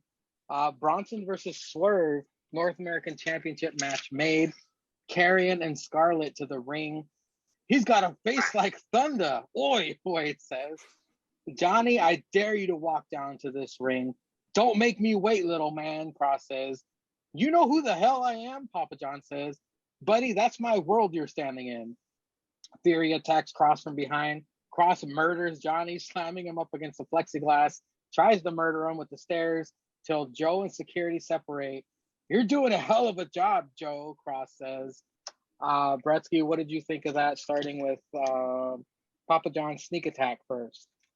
Oh yeah, I think it was a good little segment, a little transition to get into Cross coming down super pissed off when we get back from break. So yeah, just a quick little thing, and it kind of like reminds everyone like, oh shit, that's right. You know, like these guys are fucking hating each other right now. And then we go to the interview with Oathquake. Oh no, the breakout tournament announced again. Yeah. They very subtly, or not so subtly, kept out Jordan Miles, the winner of that match. Uh-huh. Oh, he won the breakout tournament? Yeah, remember? Yeah, he won. Yeah. He won the tournament, got the title. Won the match with tournament, Cole. got his promo, and then bitched about his shirt. Yeah, they got their title match with Cole. It was fuck. good, Yeah. and then he said, "I'm being treated unfairly." Yeah. After winning the fucking tournament that had Dexter Loomis, Cameron Grimes, fucking Bronson Reed, all these boys in it. I didn't realize that Boa was in it. I forgot Boa was in there, and Joaquin Wilde. He was just trash then. I think everybody forgot. Yeah, he was not good then. But no, I'm excited for this. I mean, I think they've had qualifying matches on 205 Live. Yeah. No, it's been on Peacock. It was on Peacock like last night at like 10 o'clock. Because they said that it was going to be like starting in 2 weeks. Yeah. So I think they've been qualifying. Some cracker just won because I saw it on the Instagram. No, yeah, no, I think it was a qualifying match or something. I have no idea. But I saw that and I kind of got to be like, oh, I saw this on Instagram, but now it says 2 weeks. I'm not really sure. Yeah. But no, I'm actually really excited because I mean, when this first happened, it was intriguing, but you didn't know who these guys were unless you really followed along. Like, oh, that's not Cameron Grimes, it's Trevor Lee, or that's that kind of thing. But this is good because it's guys that you could say are nobodies, but look where they're all at now. Like they really showed it. Like now, like this is a core of NXT: Bronson Reed, Cameron Grimes, Dexter Loomis. All these Damian Priest. All these guys. Swerve. They're all cornerstones of NXT, or were cornerstones of NXT. Angel Garza.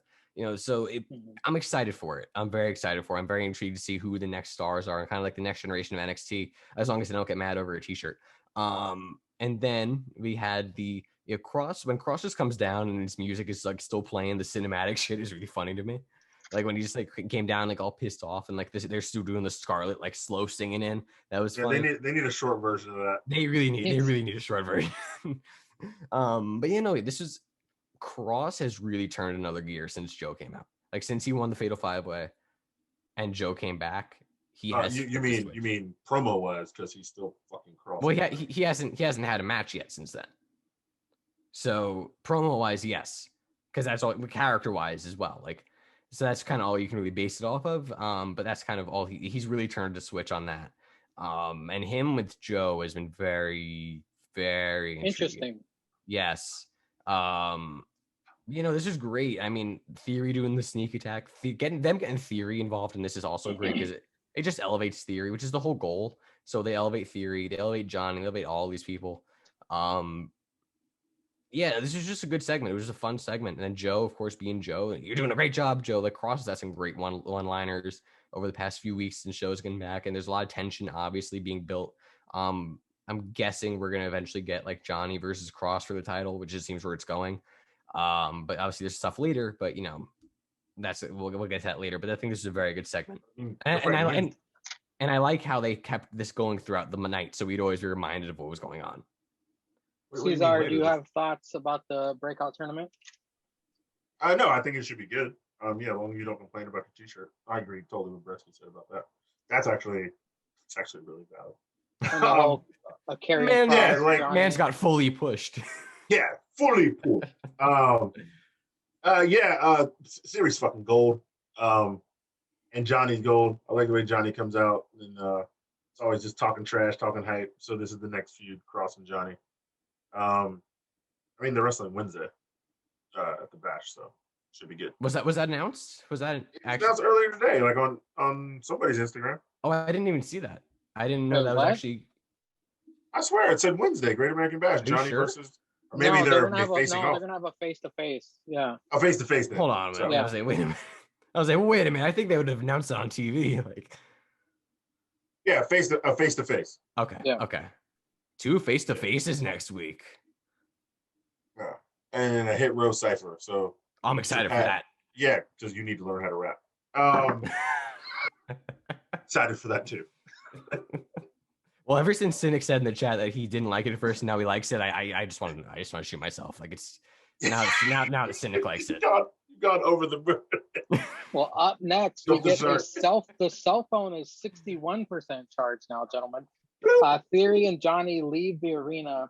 That's the best super kick I've ever seen, Theory tells Johnny. Then we get the Diamond Mine, Roddy Strong versus Asher Hale. I'm glad I wrote that name down as quick as possible because the name flashed and then disappeared. Flash, it was gone quick. They're like, fuck this guy. It wasn't 100% squash. Asher gets a sprinkle of offense, but after a Judas effect, Roddy wins via submission, almost like a butterfly lock of sorts. Yeah. It was at this point I noticed that Beth wasn't out there because Vic mentioned it as Cameron Grimes was heading out because he said Beth would have said to the moon. Cameron Grimes versus that Kool-Aid hair jabron from parking lot, Sterling. Sterling was impressive, but Grime Time with the cave in for the win. LA Knight comes out, talks trash to Grimes. Yeah. Grimes challenges LA for the $1 million title. You want this title? Yeah. LA declines at first, but then LA proposes a title or butler match. Well, Cameron would become the butler. LA won't. But we getting Vanilla Virgil at the Great American Bash, Cesar? Vanilla Virgil? Oh, shit. Getting all that fuck money. Yeah. Yeah. Getting all that fuck money. Yeah. Yeah. Dummy. Let's fucking off had me weak. Let's start with the Diamond Mine, Roddy Strong versus Asher Hale, Cesar. So I watched the go back if you're listening to this, go to After the Bell, Corey Graves' pod, the one with Adam Cole. Adam Cole, he praises Roddy, really, really hyping that one. He's like, was that an older one or a new one? No, it was like kind of recent. Okay. Because he talked about Roddy coming back. So it had to be, yeah, he's like the one person that when you wrestle in the ring and you feel like you've wrestled, he said, is Roderick Strong. He's like the one person, he kind of said like, I think Corey kind of asked him like who he thinks is like a great wrestler and who do you feel like puts the work in. And Cole said something like, oh no, this guy, he's like, he is strong. And then Corey's like, pun intended, he's like, yeah. He's like, every time I have wrestled Roderick Strong, I feel like I wrestled. And then he kind of went back into Cole. He's like, well, I hope he just, stays out of my way while I do my thing. So he kind of slips in and out. You know me, I've always been a big fan of Roddy Strong.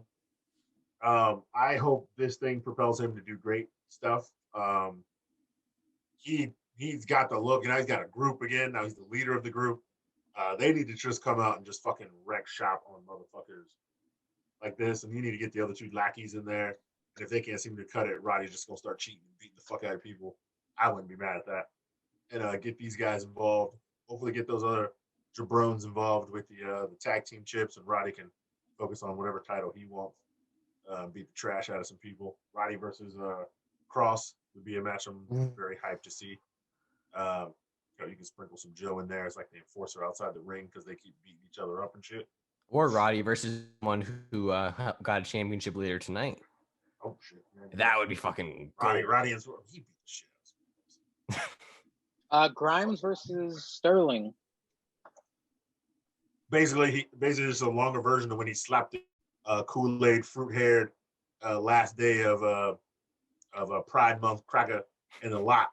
Last week, this was just like a 7-minute version of that. Grimes went out there. I will say, the cartwheel kiss my grits in the middle of the ring, a little cringe. It's a little too. That ain't you, player. That ain't you. Don't go so faith. That ain't you. Don't be in the cartwheel. Kiss my grits. Pointing to your. Come on, bro. Come on. Nah, leave that shit at home. The only man who can hit a cartwheel in a pose, we all know, is the chairman. He used to hit his mean cartwheel and put up the 10. The crowd got behind it. Yeah, the crowd would yell, kiss my grits. That's a little bit too cringe. I don't need that kind of Grimes. Don't go cringe Grimes, all right? Stay face. You're a better heel. You can stay face. Don't go cringe. And then, the off. It reminded me of the fucking skit with Ric Flair and Jay Lethal. No. Jay Lethal. When they were like, whoa, what was it? Yeah. You want the title? Yeah, I want the title. Yeah. These two guys, man. Sometimes you get a pair of guys and they can't do no wrong.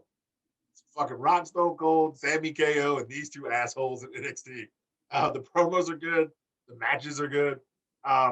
I'm excited they're still fighting. It doesn't feel boring to me yet. I'm excited they're having a match at Great American Bash. So, yeah, he slapped that crack in the match. These two have a great little promo thing. One of them becomes the butler. If we get White Virgil, that's just going to be gold. I can imagine Grimes be like, you can't afford this motherfucker. That's why I bought the. I can imagine Grimes getting the more expensive shit. While LA Knight's like, can't afford this, man. What the fuck? Did you bring your wallet? No, I'm a butler. I didn't bring my wallet. You got to pay for this, man. Just in case that it swings that way. Oh God, I feel like Well, that's Cesar, can you imagine if LA Knight has Cameron Grimes dress like Virgil and shave the beard and shave the hair? There's no way he'll shave the beard. Completely different. I feel like he'll have a bow tie around the top of the top hat. Yes. Like he won't have a bow tie on because he won't wear a shirt, but he'll have the tuxedo jacket with the slacks and the suspenders, but he'll have a bow tie around the top hat. That's what I imagine if we get that. Wow, you know, I'm very interested to hear Bretsky's thoughts on a possible Vanilla Virgil here. But first, Bretsky, the Diamond Mines, Roddy Strong. What did you think of this match? Oh, this is good. I mean, this is not the first we've seen of Asher Hale. And I do find it funny that we had the Asher Hale, who's like Dollar Store, Corey Graves, and the next match he had a guy named Sterling.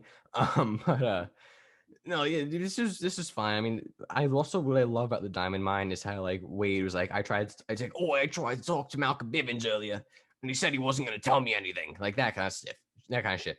Boy. I love that. I love that. Like, I don't want to be told right away like an idiot, like what they are, like on the first night. Like, oh wait, time out. Last week, I fucking died at the intro. Fucking was that an intro with my Spotify? Yeah, I don't know. It means Spotify. Dude, no, Spotify. Yeah. When I was going through YouTube, I'm like, oh, I'll check out like the beginning, see what Mangria had to say like before I got it. I just hear, I just downloaded it on my Spotify. Fucking scream! I didn't even watch the rest. I just laughed and turned it back off. I was like, thank you for the view. I'm good. The tripod is officially peaked. We're not gonna get better intro than New Jack, Joel Gertner, and now Spotify. Spotify is now meddled in the intro. Top 3 intros of all time. But no, I like that they're like pulling this out and stretching it out, and they're explaining on commentary who these guys are. Like Malcolm Bivens, we know this. Him and Tyler Rust. Tyler Rust, by the way, we have from what we've seen, great fucking competitor. And then obviously Roddy Strong, obviously Malcolm Bivens, great manager and funny man on Twitter. Hilarious, fucking hilarious. And then Gangnam Style, they were putting this guy over though, like.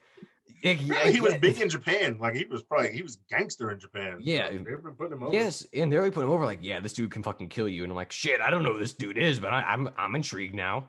And then like they're saying, yeah, look at him. He's saying like, he's just like staring and not moving. I'm like, fuck, he is. Like he's just staring there. Like fuck. He was.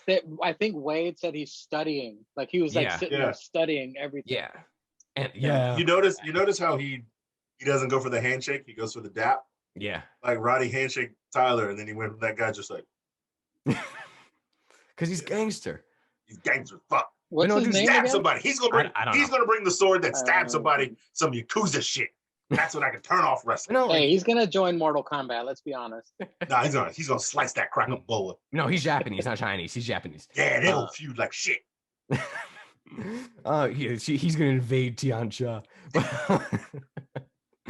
But no, like that dude. The commentary got him over to me. Yeah. And like I'm like intrigued. But I like Malcolm Bivens like, we are Diamond Mine. We're open for business. That's it. I'm like, shit. I'm like, I got to see next week. Like, what are they going to do next week? Like, what are they? Who are they? Why are they here? Some shit up. They like fuck some cracker shit up. Exactly. And it keeps you intrigued, keeps you invested, which I really loved. And imagine them versus Ciampa and Thatcher. Ooh. Wow. Ooh, dude, that's all I want. I don't know about. We'll wait to see if Gangsta Cracker can wrestle. But Roddy and Russ versus Ciampa Mad and old Thatcher. Because we got Rust and Ciampa already, and that was good. And that was good. And we know Ciampa and Roddy can go. Did Rust take on Thatcher? Was Rust Rust a denture? Yes, Rust was the second denture that came out as a denture, and then Bivens stole him. That's right. Yeah, okay. Bivens was like, no, man, because he was always losing. He's like, I got you. You're a diamond in the rust. And that's when he started bringing him up. Oh, shit. Then the Diamond Mind. Oh, shit. Yeah. But no, but that's actually, he was like the catalyst for Ciampa and Thatcher, I think. He was like the guy Thatcher sent out. But no, dude. Yeah, when he called him a bully, and then he started attacking. He kind of started watching Thatcher with the chair. Yeah. Dude, I know we're not there yet, but I just gotta say, segment of the fucking month was Ciampa's promo. But we'll get there. But then we get to Grimes versus Sterling, and Sterling, dude, you got a lot of things going for you. Change the fucking hair. Yeah. Like, he looks like he has a good physique. He's tall. He can move. He can do shit. Lose the fucking jobber hair. Yeah, he's trying too hard. He's like trying to. I don't like it. It's like trying Jeff to stand Hardy out. Yeah, he's trying to. Yeah. Like, apparently he's a standout on 205 Live, and I'm like, I don't really watch 205 Live, so I wouldn't. Nobody watches 205 Live. But like, I don't. But people who show up for SmackDown WWE don't doesn't watch 205 Live. Yeah, but like, no, this dude impressed me. Like, again, just change the hair, but he impressed me. And he took one of Cameron Grimes' best cave-ins, I will say that. But like it's a 7-minute match. Yeah. But no, I agree with Cesar when he did the Kiss My Grits booty shake. I'm like, the only person I can have on my TV shaking their booty is Joaquin Wilde doing the doing the Papacito. But there we go, Papacito. Unless it's Booty Storm, she can shake. Oh yeah, she can do that. Oh. Arte Conti, she can shake her booty across any TV. Oh! Stop saying Agreed. things you're saying. My computer. I thought this was good. Like, it got Sterling over a little bit, but it got Grimes over. And man, the promo after, I will say again, because I thought about it, like Grimes being babyface, but he is like massively over. Yeah. Like the pop he's getting and the cheers he's getting are more than anyone I'm on that show. And it's like, damn, he is really over as a babyface. So I think they did the right thing turning him face with Ted DiBiase. I will say that. But no, I think it's very intriguing. Like the off was great. The promos between these two guys were great, and I'm very intrigued for this match. Is it really that, or is it Cameron, or is it because he was the heel when Ted was just out buying him on shit, and he was just mad, and then is LA Knight such a dick? It just made you want to cheer for Cameron. Well, no, because when he was turning face. When he was turning face, people were still behind him. And people like saying to the moon because of Barstool. People like playing the stonks right now with AMZ. So is it just he was turning face and Cameron Grimes is such of a dick and you just wanted to see him keep winning? Finally, I think it was because he was kind of doing like the sad Corbin route. He was going sad Grimes because he was like, man, Ted, like I looked up to you, that kind of thing. And then there was like a little bit of sympathy for him. And then you had the biggest dick in the company come out. That's what I'm saying. Once you have the biggest dick come out, like you just gotta cheer for this guy. Yeah. Up next, Stark and Io were interviewed. Candy interrupts. Io points out that Candice has never beaten her, proving that Candy will win next week. Kyle arrives in-ring promo. Adam Cole interrupts. Samoa Joe cuts Cole off. He is the enforcer. Cole says Kyle is obsessed with him. Kyle says, hold up, honky. I put you in the hospital. Cole says, even after Undisputed Era, he is still the star. Joe knows it, and so does your wife. Oh shit. Wendy. Kyle's ashamed he associated himself with Cole in the Undisputed Era. Kyle leg locks Cole. Joe allows it. Definitely planting seeds here. Wade outraged, by the way. I hope Bretsky took notes on Wade. Mortal Kombat stable speaking all kinds of subtitle shenanigans. The cell phone is at 71% charge. NEC pumping up Swerve extra crispy like. What the fuck? Yeah, you wanted some chicken. Why the fuck did I put that? You racist bitch. You racist fuck. Yeah, you get drunk and the racism comes out. It's a hit row summer. You fucking clan wearing son of a bitch. We have Jake Ass Spreader and Mercedes Muncher versus Dim Sum and Neo of Mortal Kombat. Wait, can we stop? Jesus Christ. Jake extremely aggressive and impressive.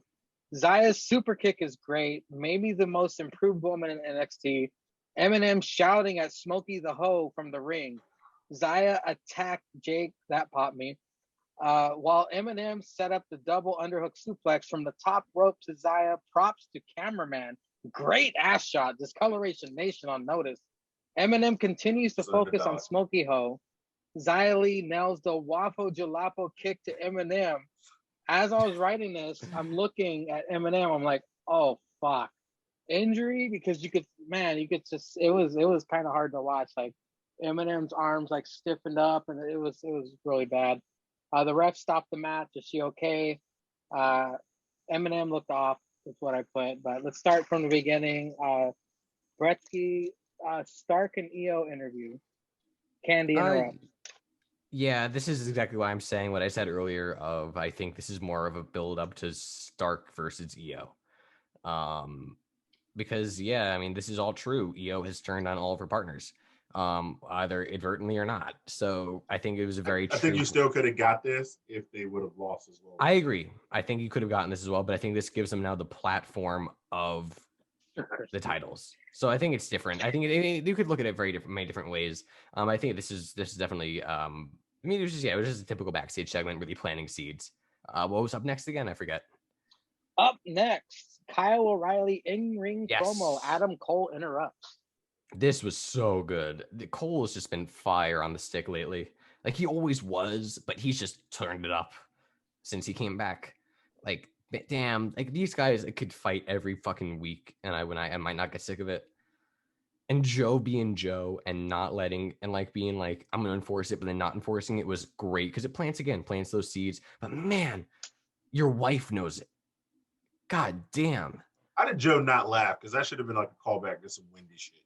Oh, how did Joe just not be like, O'Reilly? Yeah. Like, I would have laughed. I would have geeked out if Joe would have laughed. Because Joe would be like, how does that?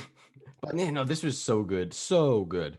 I'm waiting for Cole to bring up Kyle's diabetes or some shit. Like, but like, you lucky you took that time off versus COVID with your diabetes. I'd have killed you then. And Kyle O'Reilly is proving to be one of the few true baby faces in wrestling right now. Like he's true main event baby face. True main event baby faces. Yeah, like he's putting in the fucking work. He's putting in that work. Any 2 cents about the Mortal Kombat stable? I don't even know what they were saying. I don't know what they were. Did they have translations on the bottom? I think they there were subtitles. Yeah, they did. So I still don't get why Jake Atlas was in this match. Just because Pride Month ended. It was the last week of Pride Month. Yeah, and I guess it makes sense. Like he's had like wins versus Grimes and Knight and all that. But, I mean, this backstage segment was more just like hyping up the match. So that's really all it was. Hit Row Summer. Yes, Hit Row Summer popped me. That popped me. I will say also, Hit Row apparently is doing very well because WWE retweets like shit that Swerve will tweet on like about Hit Row, and he tweeted about he tweeted this shit out, like something about like their what was it called against CR? I can't remember what it was called. That they're doing the Great American Bash, the Cypher. Oh yeah, the Cypher. Yeah. And then people were like, WWE retweeted it, and there were comments underneath like, "Damn, who's Hit Row? What is this? Like, I gotta check this out." Like, so they're doing business, but no, Hit Row Summer popped me, and like their promos are always on point. Like they're great. Like their promos are on point. So yeah, they kill it every time. Oh yeah, it's funny. Like if they really put this Cypher on air, it should be pretty good. Last Cypher they had was literally like Leo Rush, Josiah Williams, and I think B Rad. Like, but they put it on YouTube. Dude, I don't even remember that. That was like I don't know what it was long ago, and Josiah and Leo like killed it, and killed it too. Like it was disgusting. I was like, they really have bars. It's like they have like bars. I was like, why are they not doing music? All three of them are real rappers. Yeah. Like and Josiah, Sorry, I'm rewinding to see if there's subtitles under Chinese I'm people. Pretty sure. And literally, LA Knight came out when you said yeah during the festival. Bretsky, Jake Atlas, and Mercedes versus Mortal Kombat. So the thing is that I thought that the first super kick was really stiff, and I didn't know if that was like maybe a really stiff super kick, and then it happened later, and then she got fucking taken out. But this was like fine. I don't know what the original plan was, but I will say Mercedes can come back from it because she's Mercedes fucking Martinez. But this actually does wonders for Tiansha. Yeah. This does wonders. Xia Li Knock looks bitches like out. so fucking badass. Because like obviously it's like, oh, she can strike now. Whoa. But she took her out with a roundhouse. That was a mean fucking roundhouse. Mm-hmm. Like, and again, there was subtitles. I have it queued up next. Like I obviously thoughts and prayers go out to Mercedes Martinez. I hope it's not too bad.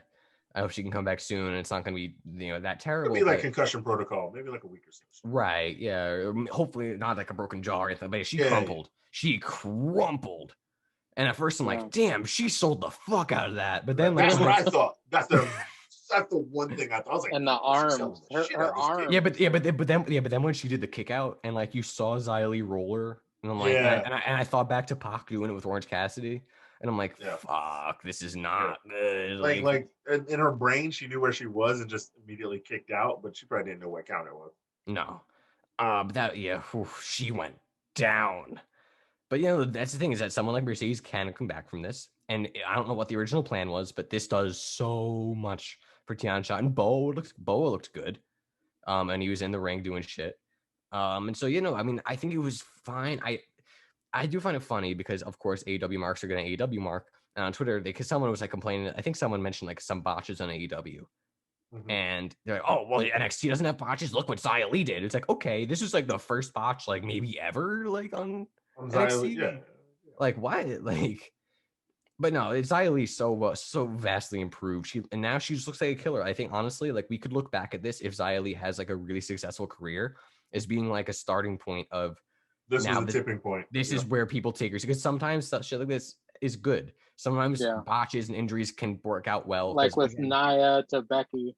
With Nia to Becky. Yeah, Becky turned that into a whole. Yeah, and now also this doesn't rush the Tiansha Mercedes feud. Like you seem like you can take a break. Rush. You can take a little bit longer, and you can have Mercedes have this whole redemption story and like have her like film vignettes of her getting back in shape and that kind of thing.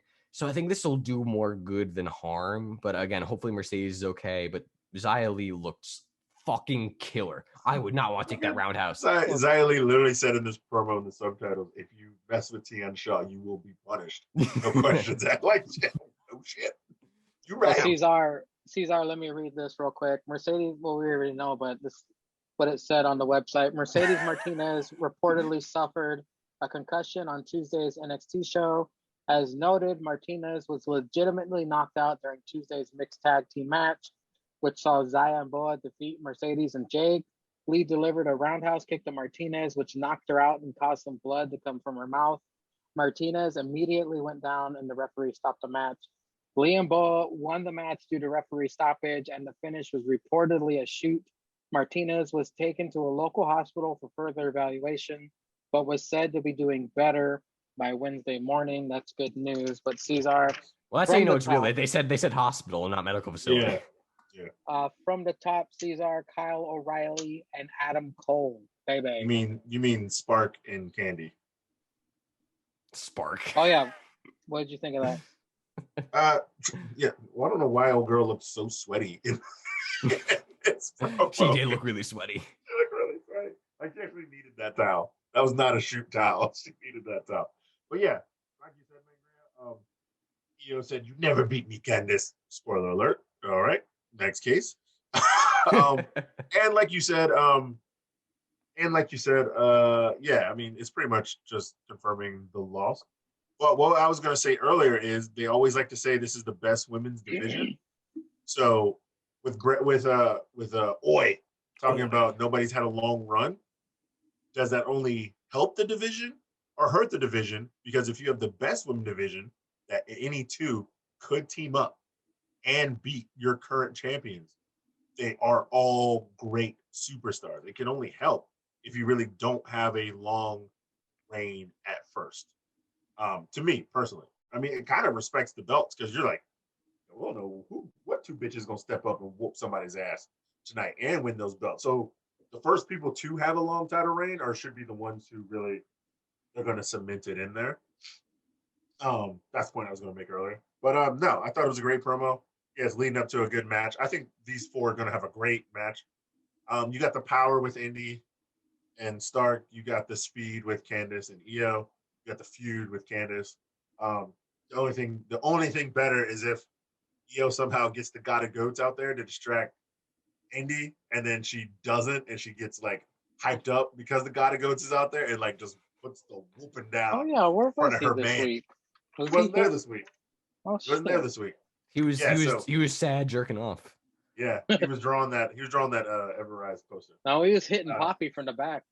Probably on her Spotify. Oh, hidden track. I just downloaded this sex tape on my Spotify. It's track 6. It's track 6 is a hidden track. It's called God Tings. God Tings. Poppin' Poppy. That's gonna Poppin' Gods. That's gonna debut in the cipher. Yeah, Poppin' Gods. Next was Cole and Kyle.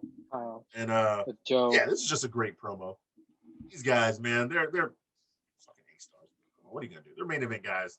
They know what to do every single night. They kill it.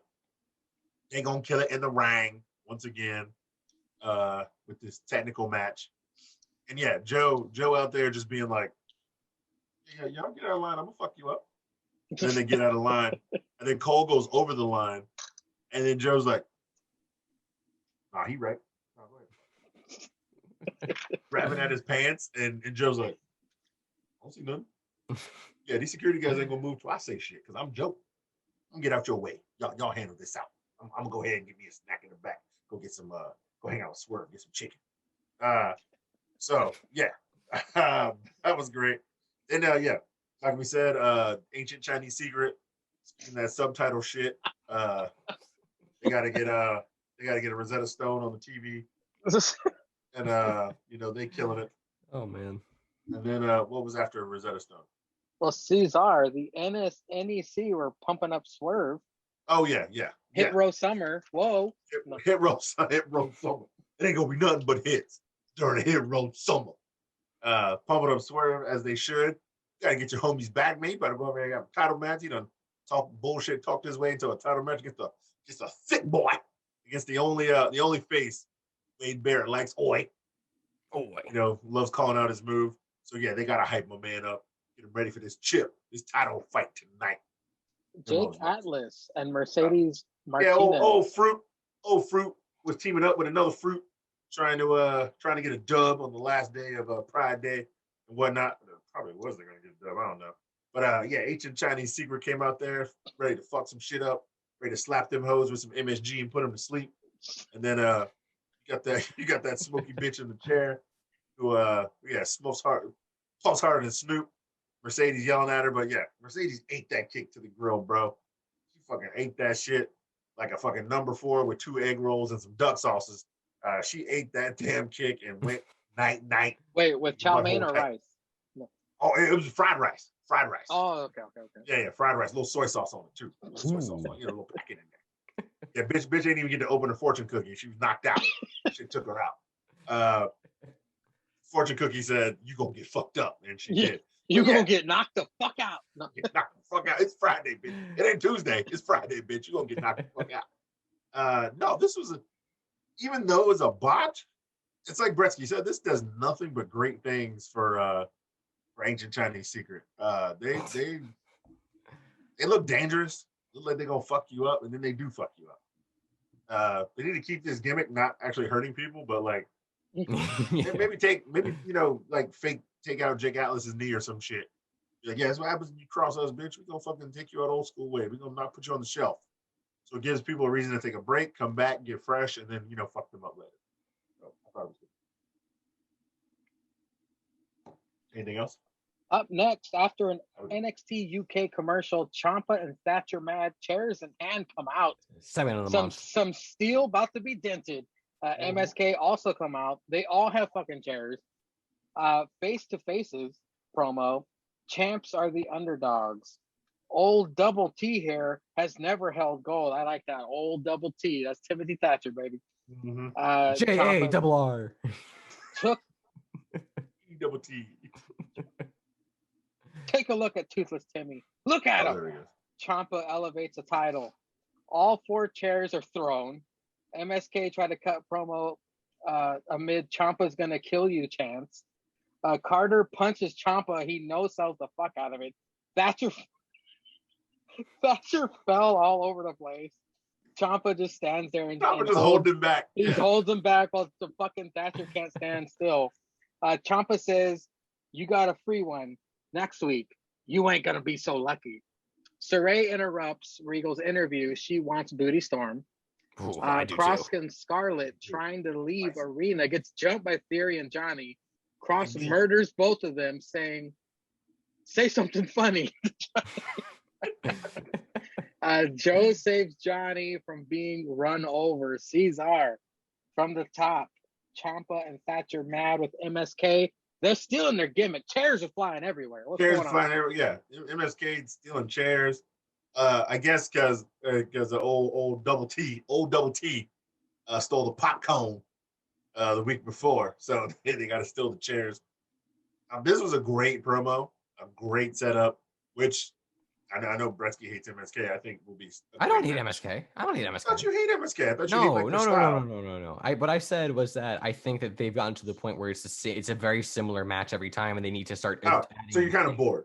Okay. No, I like MSK. I'm just kind of getting like, okay, I know what match is going to be. I like MSK. Okay. Sorry. Well, yeah, but no, I think it's going to be a great match between these four guys. I mean, you can't go wrong with Champ and Matt and old Double T, no matter who they're fighting.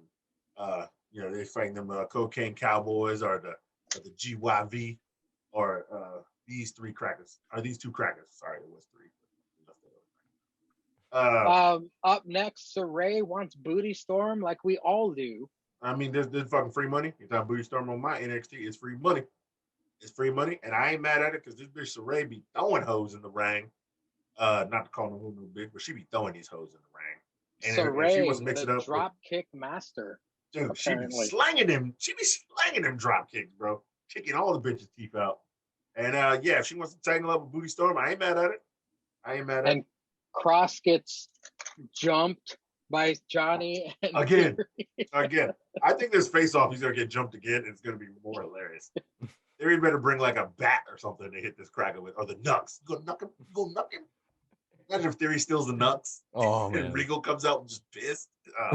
I gotta see that angry face. I gotta see Regal's angry face. Regal's gonna be like, "It's a street fight. It's Knuckles on a pole match." Regal, you're cuckoo bananas, Regal. Yeah, and know what? Everybody gets knucked. It's the double knuck street fight. That match is gonna be like 3 seconds with 2 punches. Johnny's gonna get knocked out. But no, this is always great. Yeah, he beats him up, throws him in the street, and tells him to say something funny, and tries to hit him with a car. Yeah, violence. I want to see somebody get hit. Yeah, like Stone Cold back in the day, man. He got hit with a car. I did it. Ciampa and Thatcher mad. MSK, chairs flying. What say you? My God, is Ciampa a good promo? And my God, is Thatcher a good promo without saying anything? Like, Thatcher can smile menacingly and have a better promo than a lot of like other people in the world. Like, legitimately. Because he has missing teeth. Oh, yeah. I like how they Are you saying he's better than QT Marshall? No. This may shock some people. What? No. This may shock 800,083 people. But no, I think I like how they don't acknowledge that Thatcher replaced Pete Dunne with Riddle and heads up interim tag champ, because it gets confusing at that point, because he wasn't really the tag champ and he kind of lost the titles for them on purpose and turned heel on Riddle. By the way, man, I watched back that Fight Pit recently. Oh boy. They need to do that. That's gotta be Thatcher's signature match. Kurt Angle was there too, which is fucking crazy. But yeah, no, I like how they're saying no, he was never a champion. And man, Champ had a good promo. The crowd really does not like MSK apparently. Like at least Sticks looking at butt meat again on Twitter. I'm telling you, I can't open Twitter. All this is Barstool, and then that chick who was like messing around with Drake Maverick, his wife thing. She's all like bent over bikini. It goes Sticks again. It goes Sticks. Shout out to Sticks. Look at that butt meat on Twitter. There's like 15 Adam Hagen liked. Yeah, Adam Hagen liked. And then my shit popped up. I'm like, oh, okay. Yeah, it'll be for me to be like, it'll be like something that's like the podcast like thing, and then Barstool, and then Adam Hagen likes. And I see it's like Amaranth on Twitch. And it's like, fuck. So But, yeah, so a funny story is he likes some chick's random ass tweet, and I check her profile. She's a wrestler and she's hot. Oh, it's the bitch with the Hollywood blondes. So he just likes her tweet. Then it's a thought Oh, pic. Buffy the Yeah, Vampire Buffy. Then it's a thought pic, and then it's WWE with Zelina Vega. that's it sticks like WWE. That's my feed right now. All right, Bretsky, go ahead. But no, sorry. so my God, like, yeah, but MSK really actually hasn't gotten off the ground to me. It's another Like, thought pic. All right. like Go ahead, Bretsky. they're Get good. off my phone. Get off my phone. Believe me, I like MSK. Like what I was saying, OCs are, you know, I do like them. It's just they're kind of getting like repetitive to me. Yeah. But they really haven't gotten off the ground, at least at the Capitol Wrestling Center. Like they don't like. I think they're still too new. I agree. I don't think they should win. For people to really like they had a great build with winning the tournament, but when number two got injured, when he got injured, they made the wrong call into thrusting them into the championship. Yeah, they should have been. They absolutely need to be in that triple threat, but I don't think they should have. Well, I think they should have had like more of a tournament to get there, and then like kind of play it off where like MXK just won. Be like, yo, do you want to get in this tournament like in the finals, or do you just want to challenge the winners? Kind of like you know, because it could be kind of sneaky, like, oh yeah, these guys fight in this tournament weeks after weeks after weeks after week, and then maybe just a couple weeks, and then they win the belts, but then like MSK is like, yeah, we challenge you next week. Well, what the fuck? Four matches to get here, you pieces of shit. You've been studying me for like 3 weeks, and then they win the title. Right. I think that would have been a better build because they did win the tournament to get there. Or you can say, yeah, you guys get to bypass and you go into the finals again because you won the Dusty Cup. This is your championship title thing. Yeah. And you could have did it any kind of way. I agree. I think they were too new. I think that it was. They're way just. Let's let Bretsky finish his thoughts here, Cesar. But you know, I think they were too new and never really got off the ground. Like there's no reason to boo them. Like they've never done anything. Like this promo was kind of heelish, but they never really did anything heelish. They were always very much baby faces. But like, I think they were just too new and kind of and unfortunately because of the injury to number 2, Danny Burch, you know, he kind of got thrust in that position too soon. But no, I think it's having Thatcher and Ciampa with them is going to be so good. It's going to be a clash of styles. Like their match, Thatcher and Ciampa with with Wild and Mendoza was a barn burner, and I'm very excited to see what they do here. But man, I can't say enough. Like when I was wondering how they were going to get the chair throwing in. And when he got mad, I was wondering how they got Ciampa mad in there, but then they got it. I'm like, yeah, you throw that chair behind you.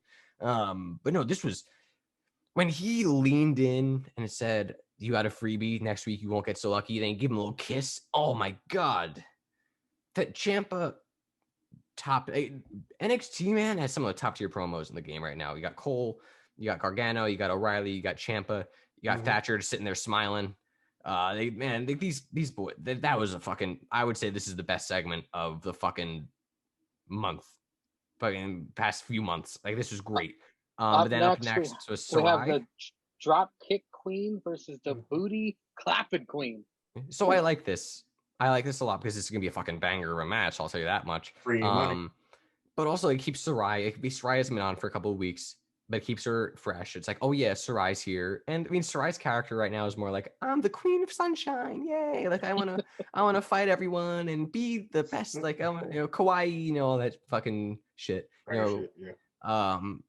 So I think it's good because it can kind of build her up, and like maybe she gets more of an edge later. Because this was kind of Io Shirai when she came over, like the genius of the sky, happy to be a Kairi Sane as well. Kairi Sane had the pirate gimmick, but Io Shirai was more genius of the sky. I'm really good at flying, and like I want to fight everyone and be the best. And then she kind of got the edge to her.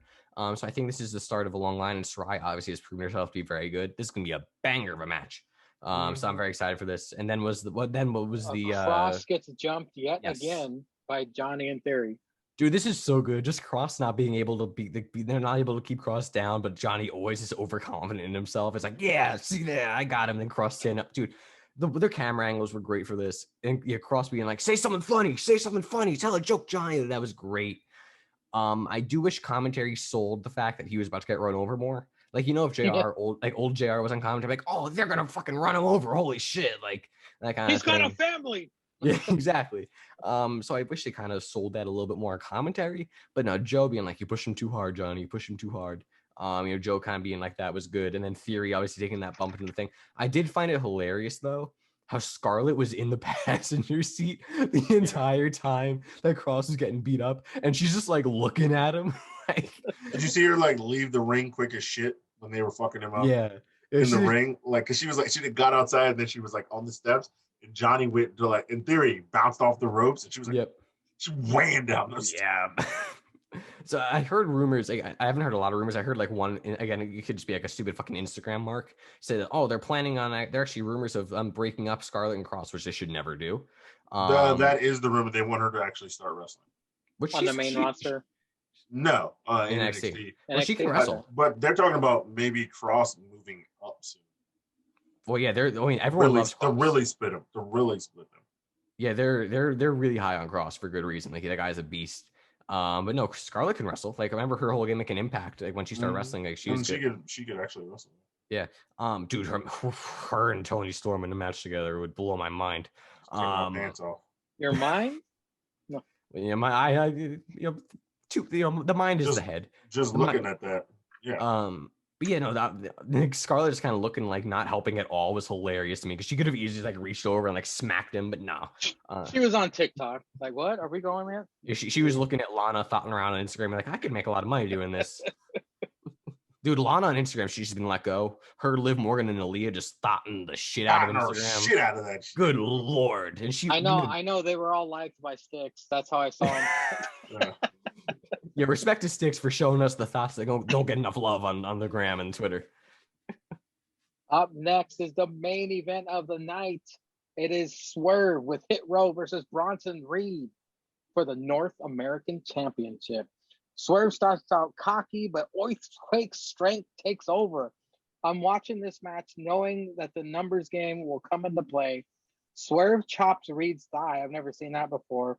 Reed squashes Swerve's chest on the apron before the commercial.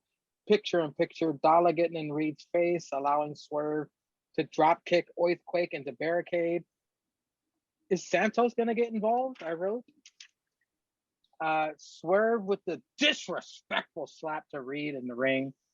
This is a fucking incredible match. Like, I was writing notes watching, and I just said, I'm going to watch this. Like, it was, Swerve is so fucking talented, dude. This was an incredible match. Shocker, Adonis gets involved. Dalla launches his fat ass over the barricade. Adonis launched after. Adonis, A 450 onto Reed as he was getting back into the ring gave Swerve the victory and the respect on the 450. And new North American champion, of course, Bronson, devastated. And Vic closes the night by saying, if you don't know, now you know. Bretsky, thoughts on this incredible fucking main event to end NXT? Dude, this was so fucking good. Like, it wasn't what I expected, but it was really fucking good. Thick Boy's best match. Oh yeah, no, absolutely, bar none. This was Thick Boy's best match. And he wrestled Johnny Wrestling twice. This was bar none his best match. Because I thought it would be more of Swerve doing a lot of high flying stuff and Bronson countering it, but Swerve was doing some mat shit. And this was Swerve proving to everyone who didn't know, now you know. It's really what it was. It's like, I can do high flying, I can do mat, I can do wrestling, I can do anything. And they played very well off of each other. Mm-hmm. And I also like, because again, this is what I like about continuity, right? Like, this, like, they kept on tying all this shit into the fucking tournament. Yeah. And it's like, these two boys were in the tournament. Look, you better watch. And it's like, damn, now I want to watch, because all of a sudden, like 2 years down the line, I could be seeing some fucking random dudes who I don't know the names of main event in the fucking show, putting on a banger. This was so good. And then of course, then you naturally have interference, but fucking Top Dollar going straight through that fucking ate that shit, bro. Ate that shit. My God, that was brutal. And then Adonis, clearly he earned the respect of Julius _Caesar, because he did not call him Tuesday or Wednesday. He called him Adonis. It's him going, that shit was funny. But he ran all the way over there. And then he got his ass thrown over for his trouble. But then then the 450, the respect to the 450. The respect to the 450. After And a house call. dude, So respect to the house call. Respect to the 450. The way that he hits those house call kicks. It looks great every time. Like he does it always looks great. But man, like, and Swerve, I didn't realize that he was only 201. Like Swerve looks jacked. And like, again, that's the thing with AEW. And again, it's not just an AEW thing. It's like now you have an influx of smaller guys in wrestling. And there's always been like the age-old thing of like adding weight. You got to add weight. Like I don't want to hear Sammy Guevara is 163 pounds. I want to hear Sammy. You can just tell me Sammy Guevara is 200 pounds. 230, yeah. Right, and I'm like, okay, he looks like ripped enough because like these guys are ripped. Like I'm sure, whatever. It's funny you say that because The Rock was always billed like 275. Yeah, like 6'5". He's probably 275 now. Yeah, he was probably 210, 220. Exactly. Yeah.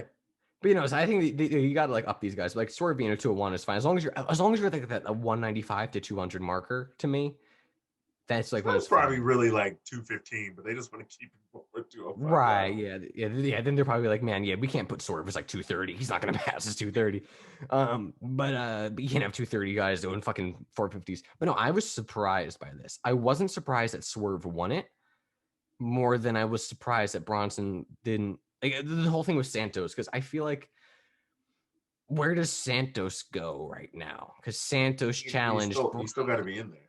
Because Santos challenged Bronson, and Bronson kind of brushed it off and was like, "I'll fight you anywhere." And now Swerve challenged him, and Bronson said, "Okay." And there was, I just found that a little bit strange, and people were complaining. It's like, "Oh, why are you taking off Bronson so early?" You couldn't have Swerve lose. I'll tell you that much. Like, as soon as they made this match, I knew Swerve was winning because you can't have Swerve lose with all this momentum. Why not? He's a heel though. He is a heel, but if you're really building Thick Boy to be legit, then he's a face. And it was just on NXT. Like if Swerve winning would have been a way, sorry to say it, bigger Swerve and Great American Bash if you won. Oh, I agree. I agree with that. I feel like it was weird putting it now. Since if you're going to talk about this now, then how about... Hold on. But look, the heel... Shout out to Swerve. I got some chicken. Shout out to Swerve. And he sees. Could have had like a DQ finish, like a Dusty finish or whatever. And they could have set up a triple threat between Swerve, Santos, and Bronson that way, instead of having Swerve win it outright on the first try. Yes, so but I kind of get what you're saying. But then it's also tricky, right? Because again, NXT has all these guys who are super elevated stars. Can you see? I can't see Swerve pinning Santos in a triple threat. I can't see Santos pinning Swerve in a triple threat. I can see Bronson pinning either of them, but it still wouldn't look good for either of them. Like I can't, you know what I mean? Like because they've all been booked so well that it's tough to see them losing to each other, which is a good problem to have. Which is a great problem to have. Because that means you've been booking them well. And I think Bronson, they have a lot of plans for because he's a big dude who can do a lot of shit. He's like Bam Bam Bigelow modern day. So challenging Cross like 3 weeks. I actually heard a rumor of a call up for him too. There's always I've heard a lot of rumors of him getting called up. I heard him going to SmackDown and Cross maybe going. Oh man, him versus Roman. Oh, why you gonna start this? Cesaro's barely fighting Roman. We know the Thick Boy ain't fighting Roman. Yeah, but you know what I'm talking about though. Imagining that him versus Ziggler. No, him versus Ziggler would be fucking good. Him and Ziggler would be good. But him and Rollins though, because Rollins trying to fight Roman and Rollins just beating people up. Thick Boy is going after Apollo. That'd be a good match too, though. Yeah, he can beat up Apollo trash. I'm fine with that. But no, where he's going. But no, this is. I was surprised that they took it off Bronson this early. But I'm also not. I'm happy for Swerve because he deserves it. It was a fucking banger of a match that proved. If you had any doubt about Swerve now, you don't. Or if you do, you're a fucking idiot or an AEW mark who doesn't want to accept it. Swerve is a superstar. Swerve is a megastar. This gimmick is perfect for him. This faction is perfect. Top Dollar sold that like a champ. Adonis sold out like a champ. All of them sold like a champ. And this was just a great way to end the show. I'm very intrigued to see where Bronson goes from here. I want to know what they do with him. I want to know how this goes with Santos. But again, that's the best problem to have. They're all booked too well. Cesar, thoughts on the main event of the night? He's in the house, bitch. We eating chicken. Told you them darkies shut down a Popeyes after they won that match. I got that text from you, and I was so confused because I hadn't watched NXT yet, and I'm like, this is probably something about NXT. Or we did something on SmackDown. This would be, and I'm like, oh, it's funny anyway. So I laughed at it. Then I watched the show. And I'm like, oh shit. No, this was a phenomenal match. It's just like this once again. So for both wrestling shows, they got the main events right. Oh yeah. And all four guys showed their ass. They came out there to do work, and that's what they did. Swerve got the win. It's a big shocker to me. Like how it's only a shocker because the way they built Bronson Reed in this. And then he gets over Santos twice. He has the big takeover. He beats Johnny for the title. And what, two pay-per-view, a special show and a pay-per-view. Yeah, the steel cage. And then wins it literally 14 years to the day. Then has the showing with MSK, all the titles on the line. He gets the big splash, the win there. Legitimates his fucking run. He's gonna have a run with it. You think, all right, Bronson, we're gonna tear up the mid card, fight some great guys who could be in between. Dudes who they don't feel like could threaten Cross really, and then he's gonna have great matches with. We thought he's gonna have a feud with Elgato, and then now you got Swerve and Hit Row coming up, and then I thought he was gonna probably fight Top Dollar if they weren't doing no tag team shit. Ooh, that would have been fucking good. And then Swerve takes the title off of him on an NXT before the Great American Bash, and that's what makes it crazy. I was just like, "What is this? Are you serious?" And I was like, "Yo, this is fucking awesome though, because it's a great match." But it's a great match. You kind of like, you almost don't care who wins because you're just like, yo, whoever wins fucking deserved it, and they did, and Swerve did. He's finally getting his shine for being for doing the great work he's been doing. Sorry to say that, but Bronson got his shine because Bronson's been killing it too, and now Swerve getting his shine. So I'm not mad at with the quick title change. Yeah, Bronson's been very elevated since he first started, more than Swerve even. Yeah, so if this leads to a feud with those guys, I'm not mad at it. You know what's funny is Bronson won in that steel cage match, like you guys said earlier. They brought out Special Pyro. Fucking LA Knight wins the $1 million title. They bring out the Special Pyro. Fucking Swerve wins the North American Championship. No pyro. Nothing. Disrespect. All right. Well, that leads us to the Great American Bash, NXT's next TV special on July 6th, 2021. In no particular order, we will. Sarai versus Booty Storm is definitely not on this. No, they didn't announce. I think it's 2 weeks. It's probably going to skip it this week, and they'll be like 2 weeks. I'll just start off with the NXT Tag Team Title match. We have MSK versus Ciampa and Thatcher Mad. Gretzky, what say you? You got Old Man Ciampa and Toothless Sammy taking the dub here. They would be stupid not to. I honestly think they've been doing such good work. I mean, they from the time they started fighting and they had that rivalry kickoff, they have been the unsung heroes of NXT. Thatcher honestly been the unsung hero of NXT since he replaced Dunn because of the pandemic. And so I think it's due time for them. I think that Triple H is smart enough to see that MSK might need a little bit more time in the company before they can get that kind of rub. And the fucking pops that Ciampa and Thatcher get, and they're doing such great work. I think it's going to be a great match, but I do think that Thatcher and Ciampa take the dub here. Cesar. I've been thinking about this a lot. I honestly don't know. I want Thatch and Ciampa to win, but I don't know if they're going to pick them to be the guys to end MSK's run. Because when did they win the belts? They won at Takeover WrestleMania weekend, right? April? Yeah, April. June, July. Don't know whether they're going to give these guys a 3-month reign or not. I mean, the fan favorite is Timothy Thatcher. And they've looked incredibly strongly so far. Yeah. And Jam and them have come over some stuff. And yeah, it's like, I don't know whether, because in my head, I'm thinking like everybody in the back's going to attack the faces, which is Thatch and Timmy, because they feel like they can beat MSK. Like, I wouldn't be surprised if Elgato came out and got in the match. I wouldn't be surprised if the grizzled young vets came out and got in the match. Oh I yeah. feel like I feel like it would take both of them to interfere because Elgato wants to be the ones like to take them off MSK so they wouldn't attack MSK, and they fear the old vets, and that's the smarter play. And then the GRB just hates Thatch, and they don't want to see them shine, and they attack them as well, or at least interfere somehow.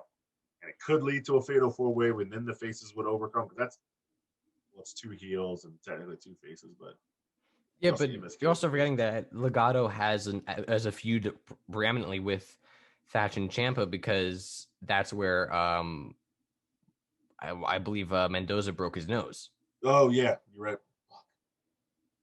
So that could be I got home. Sorry, I prepped old boy. He's back from his touring MILF tour. So go to Bretzky. I will get the legend. He has returned to the streets. We'll go get him, and I will come back, and the legend will pick my first vote in this fuckery we call NXT. So I'll be back. All right, Mangry, what's your pick? Bretzky, well, my thoughts about this match is, do they want definitive finishes for all these matches? Because when we watch a match that we're really looking forward to and has a shitty finish, kind of disappoints us. But NXT is not known for disappointing us. The matches are always fire. I'm trying to decide, is this going to have a legit finish or is this going to have a fuck shit finish? And that's what's preventing me from answering immediately. No, I don't think it would be super fuck shit. If it's going to be fuck shit, it'll be mild fuck shit. No, I think it's going to be fuck shit. It's either going to be fuck shit certified or no fuck shit. That's true. I rescind my statement. It's either going to be super fuck shit or no fuck shit. I rescind my statement. Do you guys, so you think MSK will remain face? You don't think MSK might have some kind of heel tendency? Just saying that, they could turn. That's what I was thinking. They could turn they're heel. So desperate to keep these titles that they punch Thatcher in the nards or something, get disqualified to keep their titles. Dude, but they claim it's an team. accident. They claim it's an accident on the next NXT or something. They'd be fun as heels, not gonna lie. Mm-hmm. Were they heels where they came from? I don't remember. I don't remember. Perfect. The Rascals? Perfect booking. Let's get Sticks off the thoughts and ask him. Mm-hmm. Perfect. Hey, perfect Sticks, quit beating your meat. Can you help us? Yeah. Perfect booking is somebody does interfere to stop Thatching them from winning, and then MSK goes heel in the match and wins because of it. All right. Before Brother Quarter comes into this, I will just pick MSK. So one for MSK. Now I know I got it right. Now I got it right. One for Ciampa and Thatcher. What does Brother Quarter say in this matter? Hey, whoa, the disrespect. It's Brother Quarter, not Brother Quarter. Like Dollar King. Just flip the coin, asshole. You calling him a coin to his face? I was winning my drink. All right, it's heads, and so heads is Thatch and Ciampa. All right. Ciampa's bald. So old George Washington with his bald head. Oh my god. Only the season logic. Personally, I do hope Ciampa and Thatcher Mad win because they are awesome. They should. Up next is Candy versus Shirai and Stark for the NXT Women's Tag Team titles. Cesar, are you calling Brother Quarter back? Nah. Or are you gonna make this is all about? Oh shit. No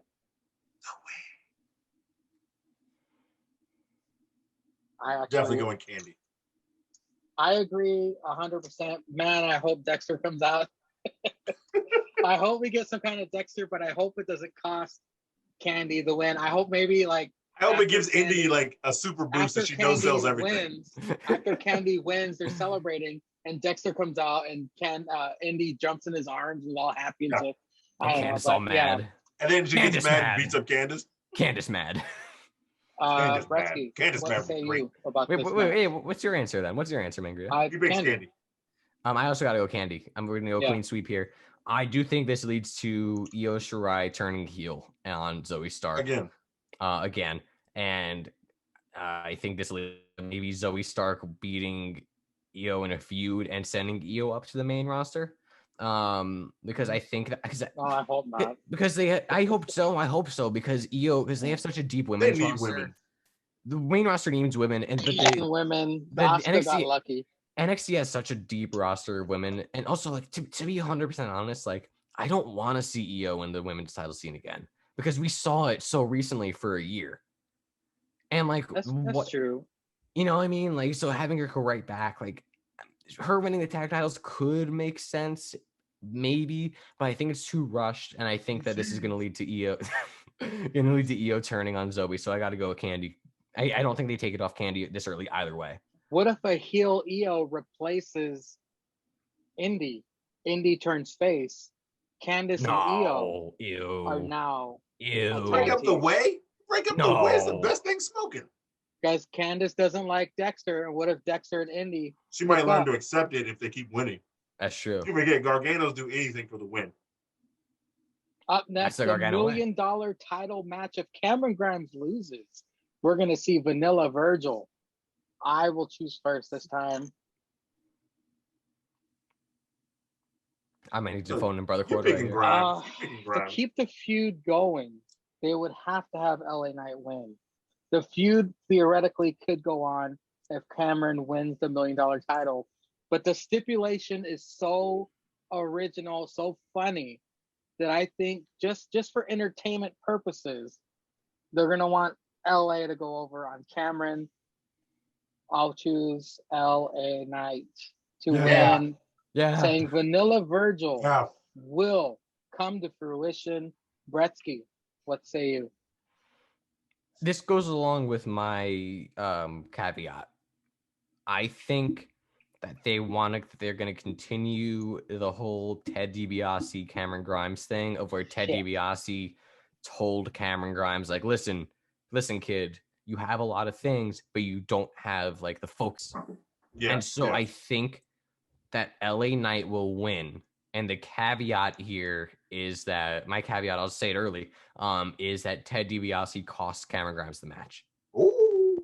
Because I think this is going to all boil down to eventually Ted DiBiase is trying to prove the point that Cameron Grimes is not yet ready, and it's going to kind of eventually be turned around on him, where it's like, I was Mr. Miyagi-ing you. I was trying to get you ready. Like, I was trying to make you focus, but you kept on failing. So I had decided like that kind of thing. So I think LA Knight does win. I think it garners way more sympathy for Grimes. And I think I'm very excited to see Vanilla Virgil.